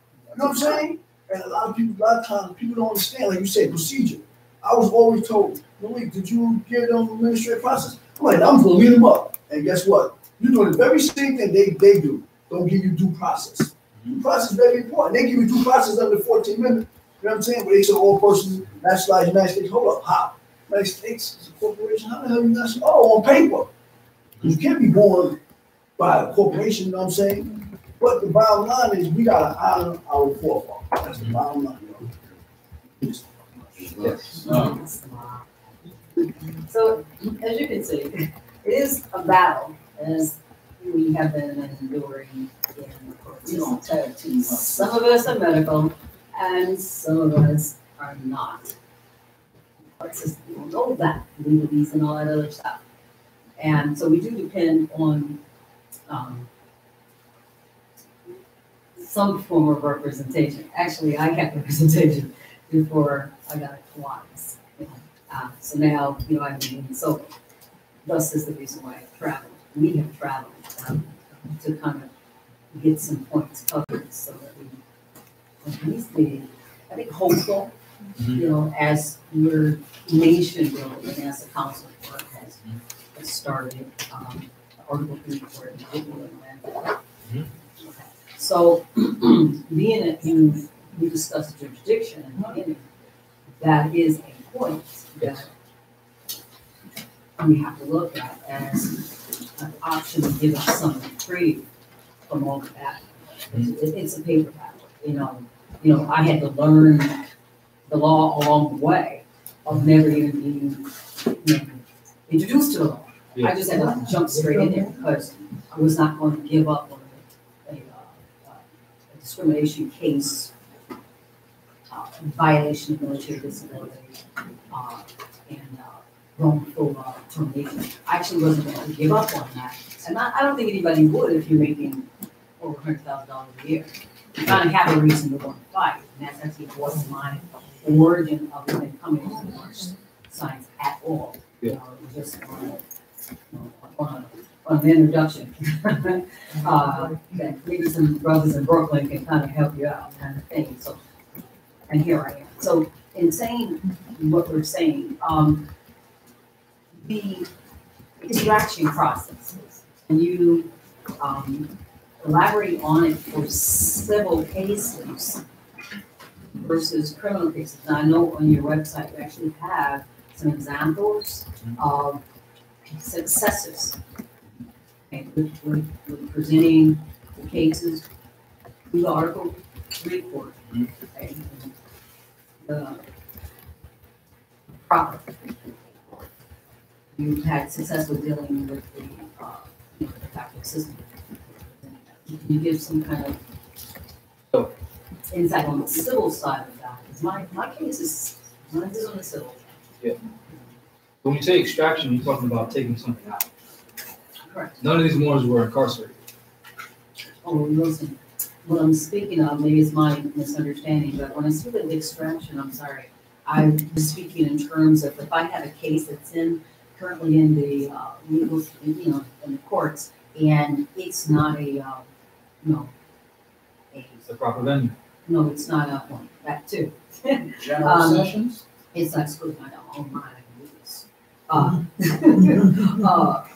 This is a New York Minute thing. We got to discuss that New York Minute. All 7 of these New Yorkers, and I'm no problem. I got to put it down. No problem. Do your thing. New York Minutes. So anyway, so what I was saying is that, these are criminal cases that were your examples online. So I was asking, what is the experience that you have with civil cases, if at any, doing extraction? What I misunderstood as extraction is that you're actually extracting cases out. That's removal. Removal. Okay, so, okay, thank you for that. You're removing the cases and to the proper thing. So when you make those arguments, She would need a notice of removal and notice of removal. She would need a notice of removal to remove the case from their venue to our venue. Yeah. Well, I'm not even confusing the process. I'm okay with the process and the documentation because what's put out online is pretty clear. And if you apply yourself to those videos, you actually hear exactly the step by step what you have to do to like. She gives it very clearly. You do have to be patient to go into what she's saying so that you can point this back. So it's not the process at all. I'm just saying that from the counsel court perspective, and as you placed it, your samples online, you did for criminal. So I'm saying that in my cases, like the discrimination case. The principle is the same. Yeah. The principles of law are the same. They don't change. As an example, like this brother talked about earlier, the prosecutor can't speak for the alleged injured party. You know what I'm saying? Unless the prosecutor has a contract with the alleged injured party, where the injured party stated for the record that that person can in fact represent them, right? So in one of the cases online that I posted, this was the affidavit that we wrote. She was being charged with obtaining money on false pretenses. Part of our argument was, show me that you're an Article 3 judge. Because this was state level court, which is not what we're supposed to be. One argument was, prove that you're an Article 3 judge. Because then we're challenging that person's ability to adjudicate dealing with personam jurisdiction, subject matter jurisdiction, and territorial jurisdiction, right? So in that one sentence, we covered all three things. Our other argument was the fact that there hasn't been any money since 1913, which again is covering subject matter jurisdiction because the subject was obtaining money on a false pretense. Right, so we argued that. The third argument was that there were no wet ink signatures from the alleged injured party on any of the documents that were sent from their courts, which is a violation of due process. So instead of saying we're challenging your jurisdiction, we actually challenged their jurisdiction multiple ways. You get what I'm saying? Instead of just saying, I'm challenging your jurisdiction, or what jurisdiction do you have? That's not specific enough. All law is specific. You get what I'm saying? So then we specifically said, if you are the injured party, show us the wet ink signature or contract between you, the prosecutor, and the injured party. Because at this moment in time, there are no documents with any of their signatures on it, only typed claims and signatures from policy enforcers who ain't the injured party. You know what I'm saying? And then based on those arguments and her standing on her square, when we handed this paper to the attorney, the prosecutor, and the magistrate, her attorney was losing her mind because she had an attorney at the time for, I think, like 2 years. We sent this document in once, we made one special appearance, and then 2 weeks later, we didn't have to show up, we got the case dismissed. You know what I'm saying? So those are so many arguments that we made, and I'll let you read it. And similarly, in the other cases that we had dismissed, the one in New Hampshire, and this brother could speak more on it because he was actually helping them more in court. I told them that you can't even speak to this person because he's not a citizen of the United States, which is, again, dealing with not only subject matter jurisdiction, but personam jurisdiction. And we did ask for his on Article 3, proof of his Article 3 oath definition, and he asked for another date to give him the opportunity to bring that in. Yeah. And then he brought in a letter from his friend, the governor. Mm-hmm. Now, try to use that. Now let me add in, even that is insufficient because only district courts can deal with the issue of diversity of citizenship, and that was state level. So we have to not only know that, because if we didn't know that, show me your Article 3 stuff, and then they show it, then what? You have to realize it's not the right venue. Yes. They also give you 30-day window a lot of people don't know, in the Title 28, Section 1446, the 30-day window, any court you deal with, any trial you do in lower courts, they give you a 30-day window to transfer from state to federal. 30-day window. You gotta take that window, sometimes you try to close it, you know what I'm saying, but for more, it's never 30 days. Exactly, because the jurisdiction can be challenged at any moment. Well, I'm just telling people, if you want to help people out, Yeah. you ain't on your mind frame, Yeah. 30-day window. Because I remember when I was basically, you know what I'm saying, new to the knowledge, you know what I'm saying, I was trying to case from a local court, which is criminal court, you know what I'm saying, it's a federal court. Because So state level. Because I didn't, so court, so it's my remedy in state, they shot down Supreme Court, didn't recognize the local court. And I entered that into evidence, like, they didn't recognize your own jurisdiction. Because Supreme Court's mentioned, they go by the name mentioned in the Constitution. So I had to dismiss it based on that. And they got number one thing, when they hit you with these CPLs, R's and all that stuff, you know what I'm saying, even they may say corporate policy and all that, look at those so-called charges, they have a certain amount of time with each charge to take you to trial. You might be 5 days taking you to trial. You may have 9 days taking you to trial. But people don't look at that, and all of a sudden you fight the whole case a whole year with, first of all, you know no injured party. There's no accusatory instrument. Right wrong. So here it is. Oh, another thing, they have no true bill. That's a violation of due process all day long. So they claim to represent the people, which is true bill for the people. They don't have none of this stuff. So you sit there going, wow, I'm fighting the case the whole year, and they're supposed to be dismissed 3 days from them. But because they running up their bonds and statutes and codes, and one time I got to see what you call a parent's bond look like. It came from a bank note, and that was North Carolina. And I seen it like, oh, wow. Because you always hear about the big bond, performance bond, but when I see the parents bond, I'm like, oh, this is really a bank. So it's true what they're doing to us. Every statute hit you with is connected to a bond. You know where I'm coming from? Remember, their whole thing is based on a bluff game to get you the contract. So when you sit there and say, well, how do you plea and not guilty, your your so-called attorney turn around and say, no, we're gonna fight this case, not guilty. He don't put you into a contract. Put you into a fight. Wow. Yeah, he put you in something. You like, now you gotta pay him. You gotta pay him, and none of that. You don't go to jurisdiction. And a lot of times I tell people when they go to court, ask them what is the jurisdiction of the courts. You know why I ask that? Because they're telling us, I have jurisdiction to hear this case, such. More specific, I didn't actually really have jurisdiction. Actually, what is the jurisdiction? They won't give you the jurisdiction. So then they would have to clearly state what's the crime, right? Or infraction, civil infraction, whatever. They would have to prove that you're a citizen of their state. Right? And they would have to prove that there's an injured party. And they would have to provide their oath to the Constitution, state and federal. They can't just say, well, I've determined that I have jurisdiction. You have to prove it. You know what I'm saying? I see brothers challenge it at the so-called, I'm about to be sentenced, what should I do with it?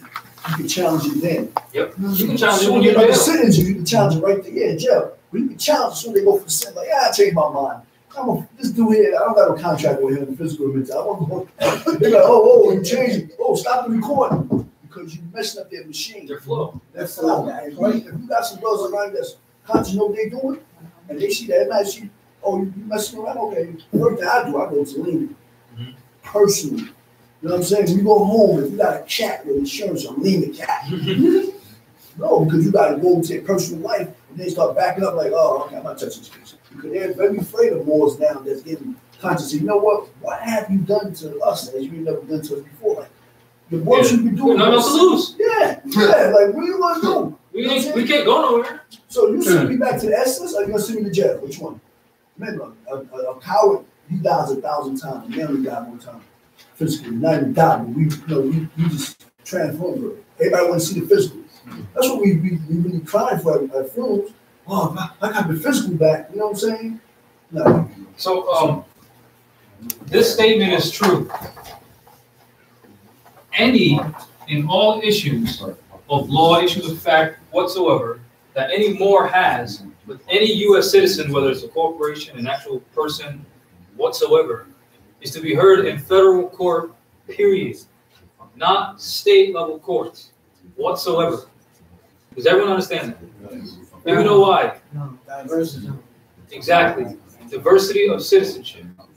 When you read Article 14 of the Treaty of Peace and Friendship between the Moroccan Empire and the United States, it talks about diversity. It says the United States shall be treated, in commerce as the most favored nation. It's talking about diversity. They're different. You get what I'm saying? And then when you relate that to the active state doctrine, it says every sovereign state will recognize the sovereignty of every other state. And the courts of one government will not judge the actions of another government on their own land. Meaning, these state-level courts can't even speak to you. Because in the Constitution, it says states can't enter into treaties. The Moorish nation and the United States federal government, they have treaties together. So only federal courts can deal with any issues related to Moors, period. If you're in a state-level court, you're automatically admitting jurisdiction. Because you should know you shouldn't be in there. Not guessing. No. I don't care if it's like on that document it says Rhode Island Supreme Court. What's supposed to be there? It's supposed to be federal court. But there's multiple arguments that you can make regarding jurisdiction. Specifically, what I just said, the subject matter would be the treaty. So since states can't enter into treaties, no state court can deal with any Moors. And if any Moors willingly go in, that means they're agreeing. So they're giving them jurisdiction because you just agreed by showing up. Because remember, a special appearance can be made on paper. Oh, so, yeah. The reason why that's true is because in a law of evidence, if your thumbprint is on a document, that means you were there. So when you put your seal, the highest seal on the planet, on your documents, and you send them to court, you made a special appearance. Because how else would your fingerprint be in that venue if you weren't there? That's metaphysical. You understand what I'm saying? We have to understand that is a special appearance. Because we keep bringing our physical bodies to this place where we're outnumbered, right? They got armed guards, you're going to lose. So just step back. Let me use the temple address instead of my home address because they don't even know where you live. Let me use the temple address and then they'll address me that way. Just like you don't know where these magistrates live, they shouldn't know where you live. That question, a question that statement now in relation to a very important document that's being issued out called ID. Now, my brother is the counsel responsible for generating that instrument. And he'd rather it not be called an ID because you can only ID a corpse. Okay, it should be a national card. But that's a different topic for the viziers, yourself, and the others to take up. With that being said, the statement you made just now, what is your recommendation in having the location, domicile location in the national card? You can do whatever you want. You can put a P.O. box. Yeah, I know, but right now, what we have is what you guys have given to us. And I'm talking about... Because when you fill out your nationality card, you put the address you want to use. So okay, hold on. So, I don't got none of that responsibility. And this matter, yeah. I'm standing in defense of the national, the council.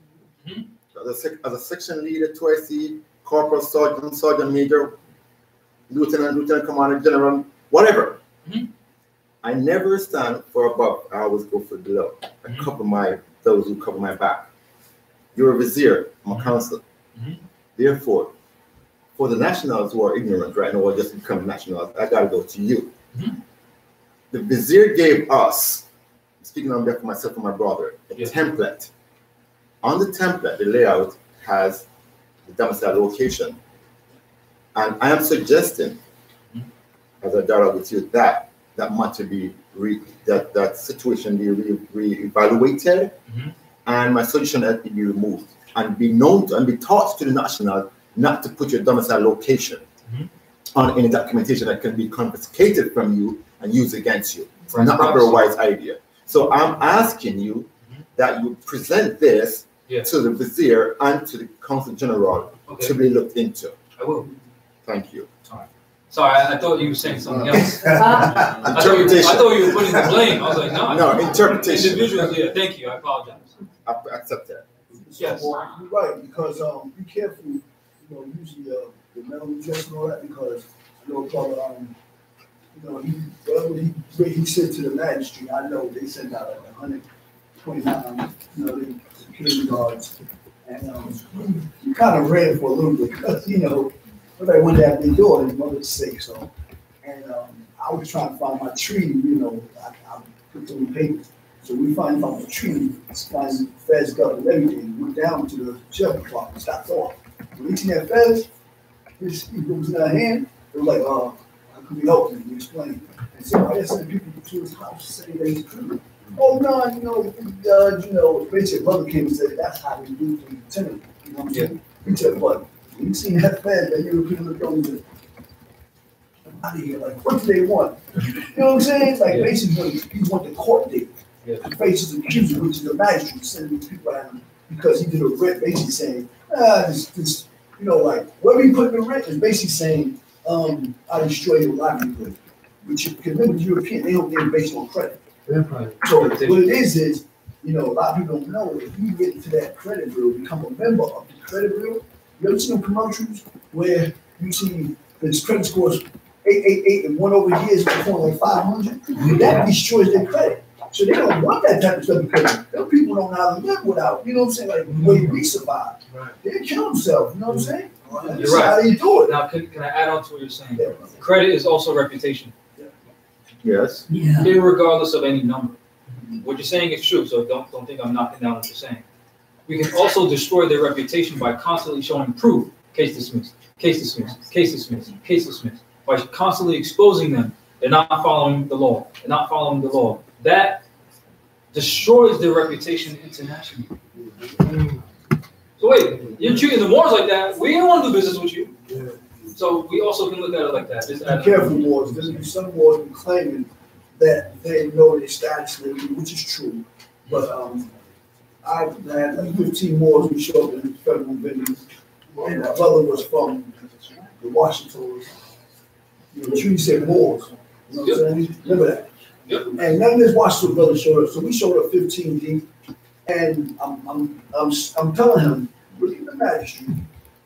Look at who's on the other side. That determines sometimes the jurisdiction of the court. Because those attorneys sitting there, if it was under a less common law, they won't be sitting there, no license to practice law. And then that's a magistrate sitting up there. So he looked back at us and said, yeah, we asking for a social security number. The game they play. You know what the brother said? Well, how can you give you my social security number? You claim that you have one. You claim it. I'm like, you just said, I don't have to give you mine. Yes, mine. And that means you have it. When I went to mine, I just looked at it like, and I just looked up in the air. Jurisdiction. Jurisdiction. They get jurisdiction on the littlest thing that you think they'll stop. I have jurisdiction right here. So you say, roll that back. And they good at that because this is what they do every day. Right. You know what I'm saying? And some of them are lying. Remember, they'll have little documents that you send to them because he's sitting up. You don't know what he had there. He be looking at your document like, you didn't bring it up, so I ain't bring it up. Damn. This the game they play. And what they do with Tuzo? Then they do the same thing with Tuzo. Yeah. Who was it? I think it was Tuzo. But we filed it with the clerk. And the manager was like, I don't have it here, so we can't address it. Yeah. And then he kept talking about it and talking about it. And then she was like, oh, here it is. Just done my desk. Yeah. So he's telling me to teleport it on the desk. No, he that happened after Tuzo was like, well, I have an additional copy if you don't have the copy on you. Shut up. No. When you go to less family court, they use different titles and all that. I have the magistrate, the hearing officer. They're not mad. The hearing officer is family court now. Admitted he had no Oval Office. He had no performance bond. He's at the family court ruling, such. You know, they're like, wow, you're up there ruining people's lives. You ruin people's lives up there, and you have no oath, you ain't got a performance bond, nothing, and you come under a statute as if it supersedes your position as a so-called judge sitting up there and supposed to take an oath. But if they don't have it, guess who will 9 out of 10 have it, y'all? The chief judge. The chief justice will have it. That's the one who run the whole building. Most like they have it, so you make them responsible. Those agents, those principals, those agents. Make them responsible. You got somebody sitting on the bench on the oath with the closed ball. Now you can sue him too. There you go. That's how you go after. Is the chief justice allowed to take the stand? Take the bench? Why not? You're the chief justice. But again, what court venue are you in? That's right. And if you're talking about district court, well then yeah. Because he should know about the treaty and the Constitution. So yeah, you can speak to him. Yes. You can actually have every single judge who works there a party to your case. Every single one of them. It's called I think it's this right here. Something like that. Or something like that. It's the entire bench. Every single judge in that building can be present. Yeah. Yeah. Yes. No. As I listen to us talking about court, there is a great concern I have in mind, and in fact that we are taking supposedly a body people to another body of whom they are the same. One big family fraternity. That's one point. Wait, in regards to what? What context? In context that you're taking a judge or a city or some form of corporation, which would be the entity or the body group of souls themselves, to even a federal court. Mm-hmm. The man, woman, the soul, the living entity, whom is supposed to be overseeing the matter, could be a secret family fraternity of those to whom you are. Okay, and that's an issue of concern. Yes. So with that being said, you mentioned very operative words now, reputation and international. Shouldn't it be more effective approach to take them to an international level? Stop. Proceed. Once the Moorish nation shows up, it is international. This is where you can request a trial by jury of both U.S. citizens and Moorish citizens. So it is impartial. But whom is going to be whom will be the judge of the matter? It doesn't matter. It could be a U.S. citizen or Asiatic, because the jury is making the decision. Mm-hmm. That magistrate is just there to make sure that the scales are even. That's it. This is the magistrate. See the magistrate? Referee. Is this Article 3 or Article 1 reference? Anything. Okay. Principle. Anything and everything. Or judge. And this would be the plaintiff. Or defendant. Or indefendant. My issue with that goes. And then the jury. Let's say you're the Moor. And this is a U.S. citizen. Or any citizen, a Chinese national. It doesn't matter. Citizens from this government or that people will be part of this jury trial, as well as citizens from the Moorish nation. So now if the Moors in the United States have a treaty, the citizens of the respective nations are holding the law to the treaty. Right. They're judging the case based on the treaty. That's impartial. So it doesn't matter who this person is. They're just making sure due process is violated. That's why the law is supposed to be impartial. That's why Lady Liberty is blindfolded. So deal with the principle of things and make sure that the principles are being adhered to, because issues of law supersede issues of fact. So you, as a competent Moor, have to demand the exact jury. Yes. So when you mention Article 1, Section 10, I'm thinking in the treaty, they represent corporations, so they don't have jurisdiction over the Moors. Hold on. What is a corporation? Corporation is a body. A body in action. But now you're talking about diversity of citizenship. If the Moors are plaintiff, and this is a person's a U.S. citizen, a European judge, they don't have jurisdiction over you. They have jurisdiction over them. Then only they can adjudicate against their people. What is this unconscious Moor judge? It doesn't matter. They're bound to no law. They're bound to no law. So they still adjudicate over you still? No, because they're a U.S. citizen. You're not.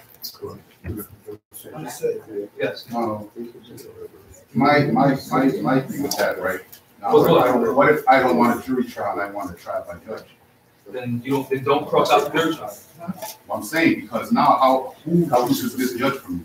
If it's a Moorish judge, but how would they do that? Where would be the bias? All right. This is where the oath comes in, where they're supposed to be biased. But if you're going to their district court, that's I'm not their talking about venue. their district court. I'm talking about this. Yeah, but this right here. this has to be in a venue, whether it's a Moorish court, a Brazilian court, a Chinese court, a U.S. court. But you're saying that each and every one of those individuals, any one of those nations or nationality can be a judge. Yes, so, right. within their government, yes. All right, but now how would that work if I choose to not have a jury trial? You're saying the way this works is through a jury because we are diverse in the jury. Yes. Because of diversity of the jury. But even without this, the diversity of the judge. Yes, but even without this, they're supposed to be impartial. That's how it works. So, but that's assumptions and presumptions. No, it's not. That's how the law is supposed to be. Suppose is presumption and assumption. The word suppose itself is a presumption or an assumption. May I respond to that a bit? So no, you're right, but this is where we enforce that. But how? May I respond? How would, because you're, first of all, you said the jury is diverse. Yes. But there's no way the judge by himself can be diverse. No, but that's why he's supposed to be impartial. Well, I want a judge trial. Okay, so that you have wouldn't the right be a wise to choice. It won't work. It wouldn't be a wise choice. Why not? Why would it be a wise choice? Wait, stop. It would be impartial based on what Guys! Are we civilized or not? One man at a time. We can't just make statements and then not be specific about the statements that we're making because all law is specific. Just like I can't claim that magistrate is going to be impartial, you can't claim that he won't be. I'm not. I'm not saying any of that. I'm just saying, how will he be diverse? He's because not. Your claim he's is not supposed to be jury. diverse. Amongst the jury is the diverse. Yes, diverse. I said jury, not the magistrate. Okay, but I want a judge trial. I don't want a jury trial. You have the right to that. Okay, so that but magistrate how will is he supposed be diverse to if I ask for that? He's not supposed to be diverse. He's supposed to be then impartial. It's an unfair trial. No, it's not. If it's impartial, then it's fair. No, there's no partiality. You're not recognizing where does the partiality come from. The individual. So I'm not the judge. If I'm being judge, how is the partiality coming from me? I never said it's coming from you. But you're saying the diversity is from the jury. No, yes. no, So you're mixing the words up, brother. Wait, I hear you now. Exactly. Diversity is not the same as impartial. Thank you. But he's saying the diversity comes from the jury. Yes. I don't want a jury trial. And you don't have to. Diversity. Okay, so then I'm going to now have any judge from that's supposed to be different nations come together. So now each nation just gonna be like, okay, I'm gonna put this judge on you, and this judge from China, and I'm Moorish. So now that's how. So where's the diversity when it comes to that? You still bring in diversity when he brought diversity in. He brought diversity. I'm asking a question. Are we not gonna respect any laws whatsoever? Order, please. In this situation, there is a venue. What government are you at? If you're going to bring a claim against a Chinese national, then of course, in diversity, in consular court, right? You're trying to impose the Chinese government to adjudicate against a Chinese national, right? So it doesn't matter if the magistrate is a Chinese person or more. If you have a treaty, it's impartial. It's supposed to be impartial. That's why it doesn't matter if it's a Moor or a Chinese person. But if you don't want that, if you're questioning the impartiality of the magistrate, then you get a trial by jury of both Chinese nationals and Moorish nationals to avoid any corruption or failure to be impartial. That's the remedy. That's the solution. That's why I'm saying you have to be specific. We can't just say this without saying that, without claiming the parties, because we're dealing with status. That's why we're in these arguments. Because we're not being specific. We're being very general, which if I'm being general, you can be general. I can make my arguments, and then since we're both being general, there's nothing clear. You can make your arguments, and now we can debate it. But the thing you're saying, right, is a little word. I understand, but he's using a little word called if. Yes, if we are, and if we're not, then we get into arguments like this. If a treaty is in place, though, that's based on if. Yes. That's a presumption and an assumption. Of course. How? So how we in law, when law specific, and you're saying, of course, we're going to base this on presumption and assumption. Because there is a treaty between the Moorish nations. No, you said if. Yes, because we're talking generally. So now you're talking about there's a treaty in place. Listen, you're not listening. You're not listening. Right. Listen, man, I asked you a question, right? All of y'all are way above and beyond the question I asked, because the question I asked was the diversity, right? Because we all have a right to a jury trial. Now, what if I want a jury trial with a Moorish judge? Can I choose that. Because what you're saying is the diversity comes within this construct based on the jury. Now, another thing is a jury is in a box. Anything that's in a box is not present. It has no validity. That's on documents and that's in courts. They fool you by doing that. Now, who's to say that I don't want to go with that construct? Because this construct, what you're saying is European. Right.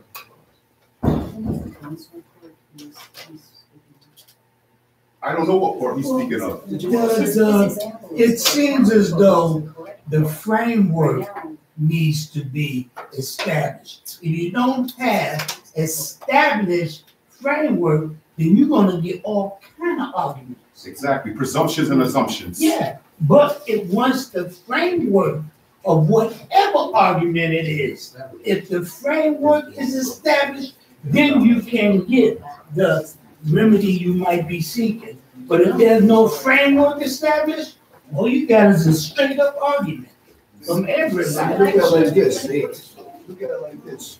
You can go to the treaty. Anytime to the Moor Christian, what takes place is the law of the land. Right? If there's a problem between Moors and Christian, right? Now, what you're speaking on also, you can go to 7th Amendment, which says in suits of common law, where the value of conservation be above $20 for right to trial by jury. There is no such thing as a bench trial unless you agree on it. And 9 out of 10, if that's a European sitting up there, he's going to rule in favor of his. There's no partiality with him. 9 out of 10. He's going to rule for his people no matter what. We see it all the time. That's why you got to have a trial by jury of your peers too involved. Because if I'm supposed to be Muslim and I see a bunch of Jews sitting there, they got problems with Muslims, I'm coming up in here looking for justice. It's not going to happen. All right.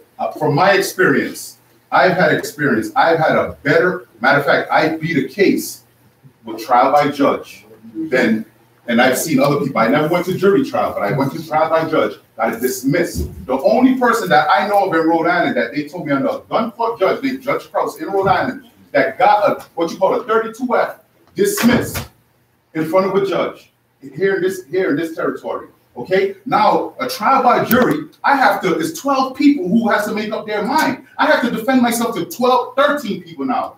A judge is criminal. A judge is just one man that I have to convince. A jury, so why would I want a jury trial? I have to convince 13 people now. You just said the key word. Criminal. It was a criminal case. But this is probably before I know this knowledge. So I don't even want to get it. I don't want the criminal and civil. You know what I'm saying? I've been with 30-30 and all that. You know what I'm saying? It's how you go. If it makes you feel that way, then you're going to win that way. What I'm trying to say is you don't have to have a trial by jury. If you won that way, it's good. Go by your But that's my experience. Yes. And to address you, brother, it's my choice. Yes. All right. It is. So I'm confused. I was, can I ask a question? Yeah. Okay. Just for clarification, that was intense. So, when you were talking about the diversity of citizens, Yeah, just one back. Yeah. that was being brought up as one of the points for Counselor Court's approach dealing with cases of Moors. Yeah. So, being that it's a diversity of citizenship question, that gives more emphasis to those factors you were talking about, versus citizenship and so. This example that you gave, this actually is referencing, help me out there. Are you referencing that this would be the ideal scenario within a case that has to do with if you chose to do a trial, a jury, have a jury. Yeah. That jury up under that Council Court, Article 3 Court would have to be diverse. Yes.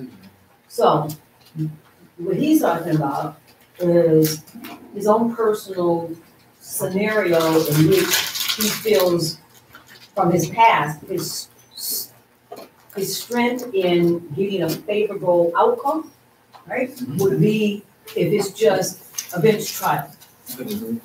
That's correct. And that in that, which is kind of part of the question that I had too, is that, you know, is the magistrate him or herself of my choosing? And your point was they are supposed to be impartial and focused on the law. Yes. Everything you said, yes. So in this event, to be more specific, if a claim is filed in the United States District Court, then that's the United States District Court. So the magistrate will be a U.S. citizen. But if a claim is filed in the Moors Court, then the judge will be a Moor. But still, in that event, I can be a Moor who's upset about what the Europeans are doing, so I won't be impartial. There's a possibility of that. So to avoid that, you get a jury consisting of not only your national peers, but the national peers of the defendant or the plaintiff, which, when you're the plaintiff, you get to choose the jury. So me knowing competent Moors, they would know about the treaty, and they would hopefully be competent enough to ensure that justice is served. And then, to avoid the impartiality of the magistrate, you'll have active, conscious Moors hold not only the defendant's actions, but the plaintiff's actions to the Constitution and treaty to avoid any impartiality of any magistrate, whether it be a Moor or a U.S. citizen. Because just because a magistrate is a Moor, that don't mean nothing. Because we got dirty Moors all up and down our nation, so that means absolutely nothing. Just like they're, dirty U.S. citizens. It doesn't matter about the individual. The issue is that person in harmony with law or not? To avoid that, select your jury. So all right, now. Would this be helpful? I'm sorry. So would this be, the way that you just explained that, would that be helpful? I think so, yes. Additionally, for, the brother Juries can be behind me, corrupted. the brother All behind right, me, so they could be corrupted. that there's a better possibility. How about the betterness of it? How about the better, It's the betterness of it? We know that. Wait. One person at a time, because we're on record. And if we're all speaking, then the listeners, the way we look to the world is these Moors don't know nothing. So I'm sorry. What was the question? So considering that, right now it's like being in ground zero of being in a de facto system. Yeah. So even if this is an ideal possibility, There is still no 100% way of ensuring And that that's every real. single person is going to be honorable. yeah, that's But- totally real. But your options or your chances are greater by being in your proper venue, right? In your counselor, And having competent people. and having competent There. lawyers there. Yeah. Okay. Right, so that was my question is Yeah. that it still would, if he didn't choose to just go with his concern about that being a conscious, more, he wants a judge to be the cusp of, this at least gives him a little bit, Exactly. hope Yeah. that the jury selection will be, upright, conscious lawyers. Which you will be part of that jury selection. All right. So, and then you can question the competency of the jurors. Ask them, what's your nationality? Because if they don't say more, you ain't being up there. Ask them, You can do that. what's the treaty? Mhm. What is the treaty of 1786, 1787 about between the Moors and the United States? If they don't know, kick them off that jury. Kick them out of that jury. Ask them, dealing with subject matter, what is lawful money? Ask them. If they don't know, get out of here. And now you're So now you're setting it up. So now you're setting it up for impartiality. And the Europeans going to explain that to the Chinese and the You're not listening. Japanese. You're not listening. Because I'm talking about, you're not listening. Because I'm talking about in one of these venues between a United States citizen and a Moor. Since as a plaintiff, we have the right to select our jury. So if they bring out a Chinese national, you ain't my national peer, get out of here. That's the right of a plaintiff. That's what I'm saying. And then again, even if they do bring out a brown-skinned person, you say, hey, what's your nationality? They say black, yeah, get them out of here. Because they don't even know they don't even know their own laws. So how can they hold anyone to any law if they don't even know? First of all, That's the benefit of a trial by jury. They pick the people that you have to choose from.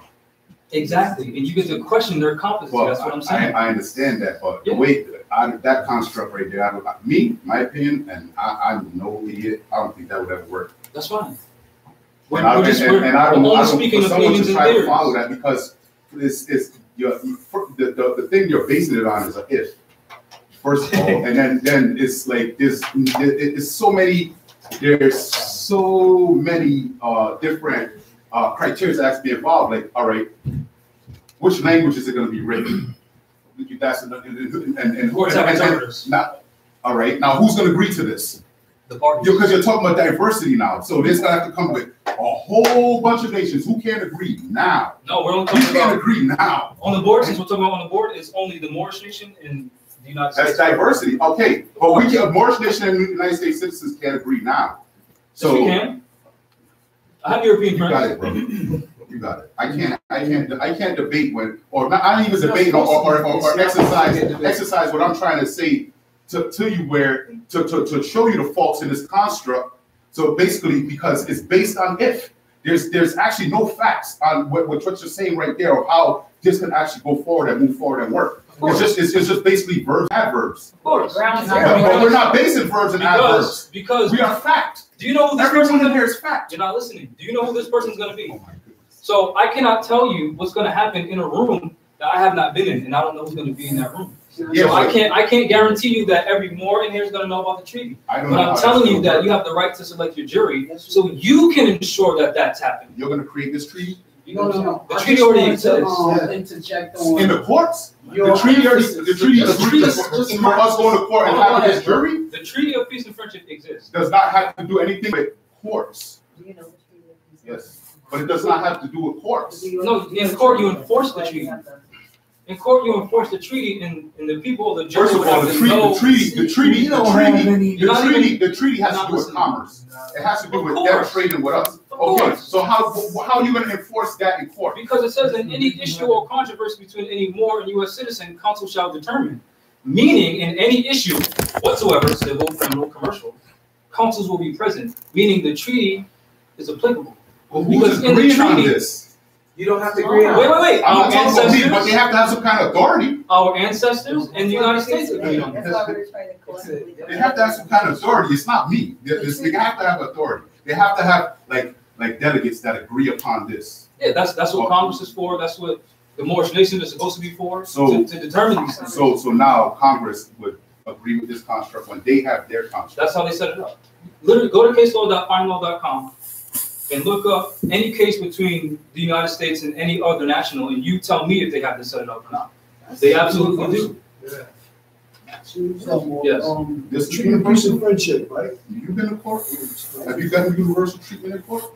That's a whole other issue. All right then. So I don't want to hear it's universal. Well, because then if that's the case, I want to hear the whole other issue. Well, this is a treaty of peace and friendship between the Christians and the Moors, right? So you know about Article 21, right?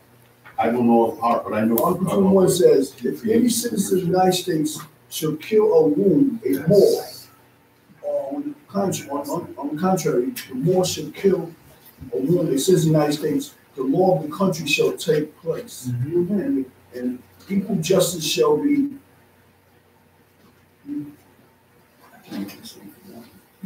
I've heard it. I don't want to cut you off though, but how does that equal justice. How does that come into play when you're talking about the construct of this court? The council. That treaty's already involved. So you need a treaty for this. What you're saying right here. Because right now, the United States of America United States of America and Moors don't agree on treaty of peace. Because they don't. That's not true. That's not true. All right, we enforce it. That's not just all right, where? All right, I've been to courts here, and they don't enforce the treaty of peace and friendship. Because hold on.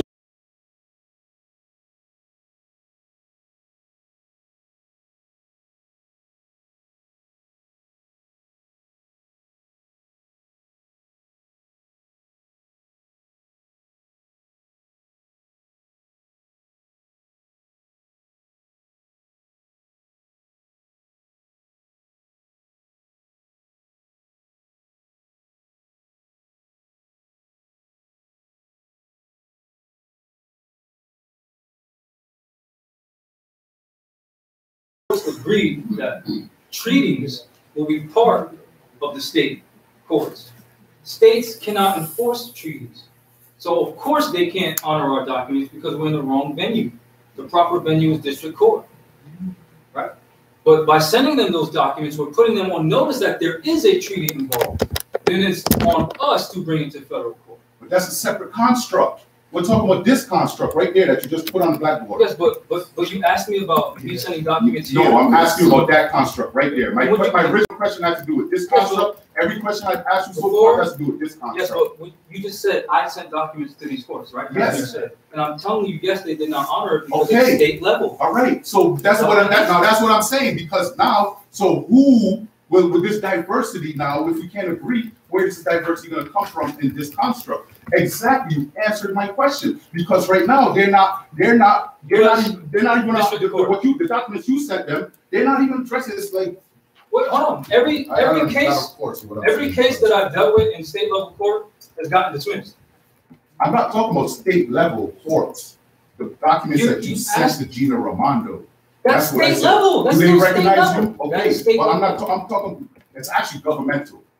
It has of course. All right, it's separate from. We're not talking about courts. It's still state level. Man, you're taking this on another. The governor is a governor of state. Asked you. I understand that. Okay, so you don't have to explain juvenile basics. No, I'm trying to understand your question because you keep. I'm talking about this contract. You said a treaty would be to oversee this construct. I never said that. That's what you said. I said the judgment will be based on the treaty and facts of the case. What's treaty then? That's what I just said. So that's construct right there based on a treaty. So now you're saying the treaty of peace and friendship would be the construct for this. That's what they said. When did I say that? Interpreting it. That's not what he said. Oh, excuse me. Can you sign out, because I'm not going to have this conversation on camera. All right. Where it's not a healthy conversation. Thank you. Imagine when he gets the delegates. Real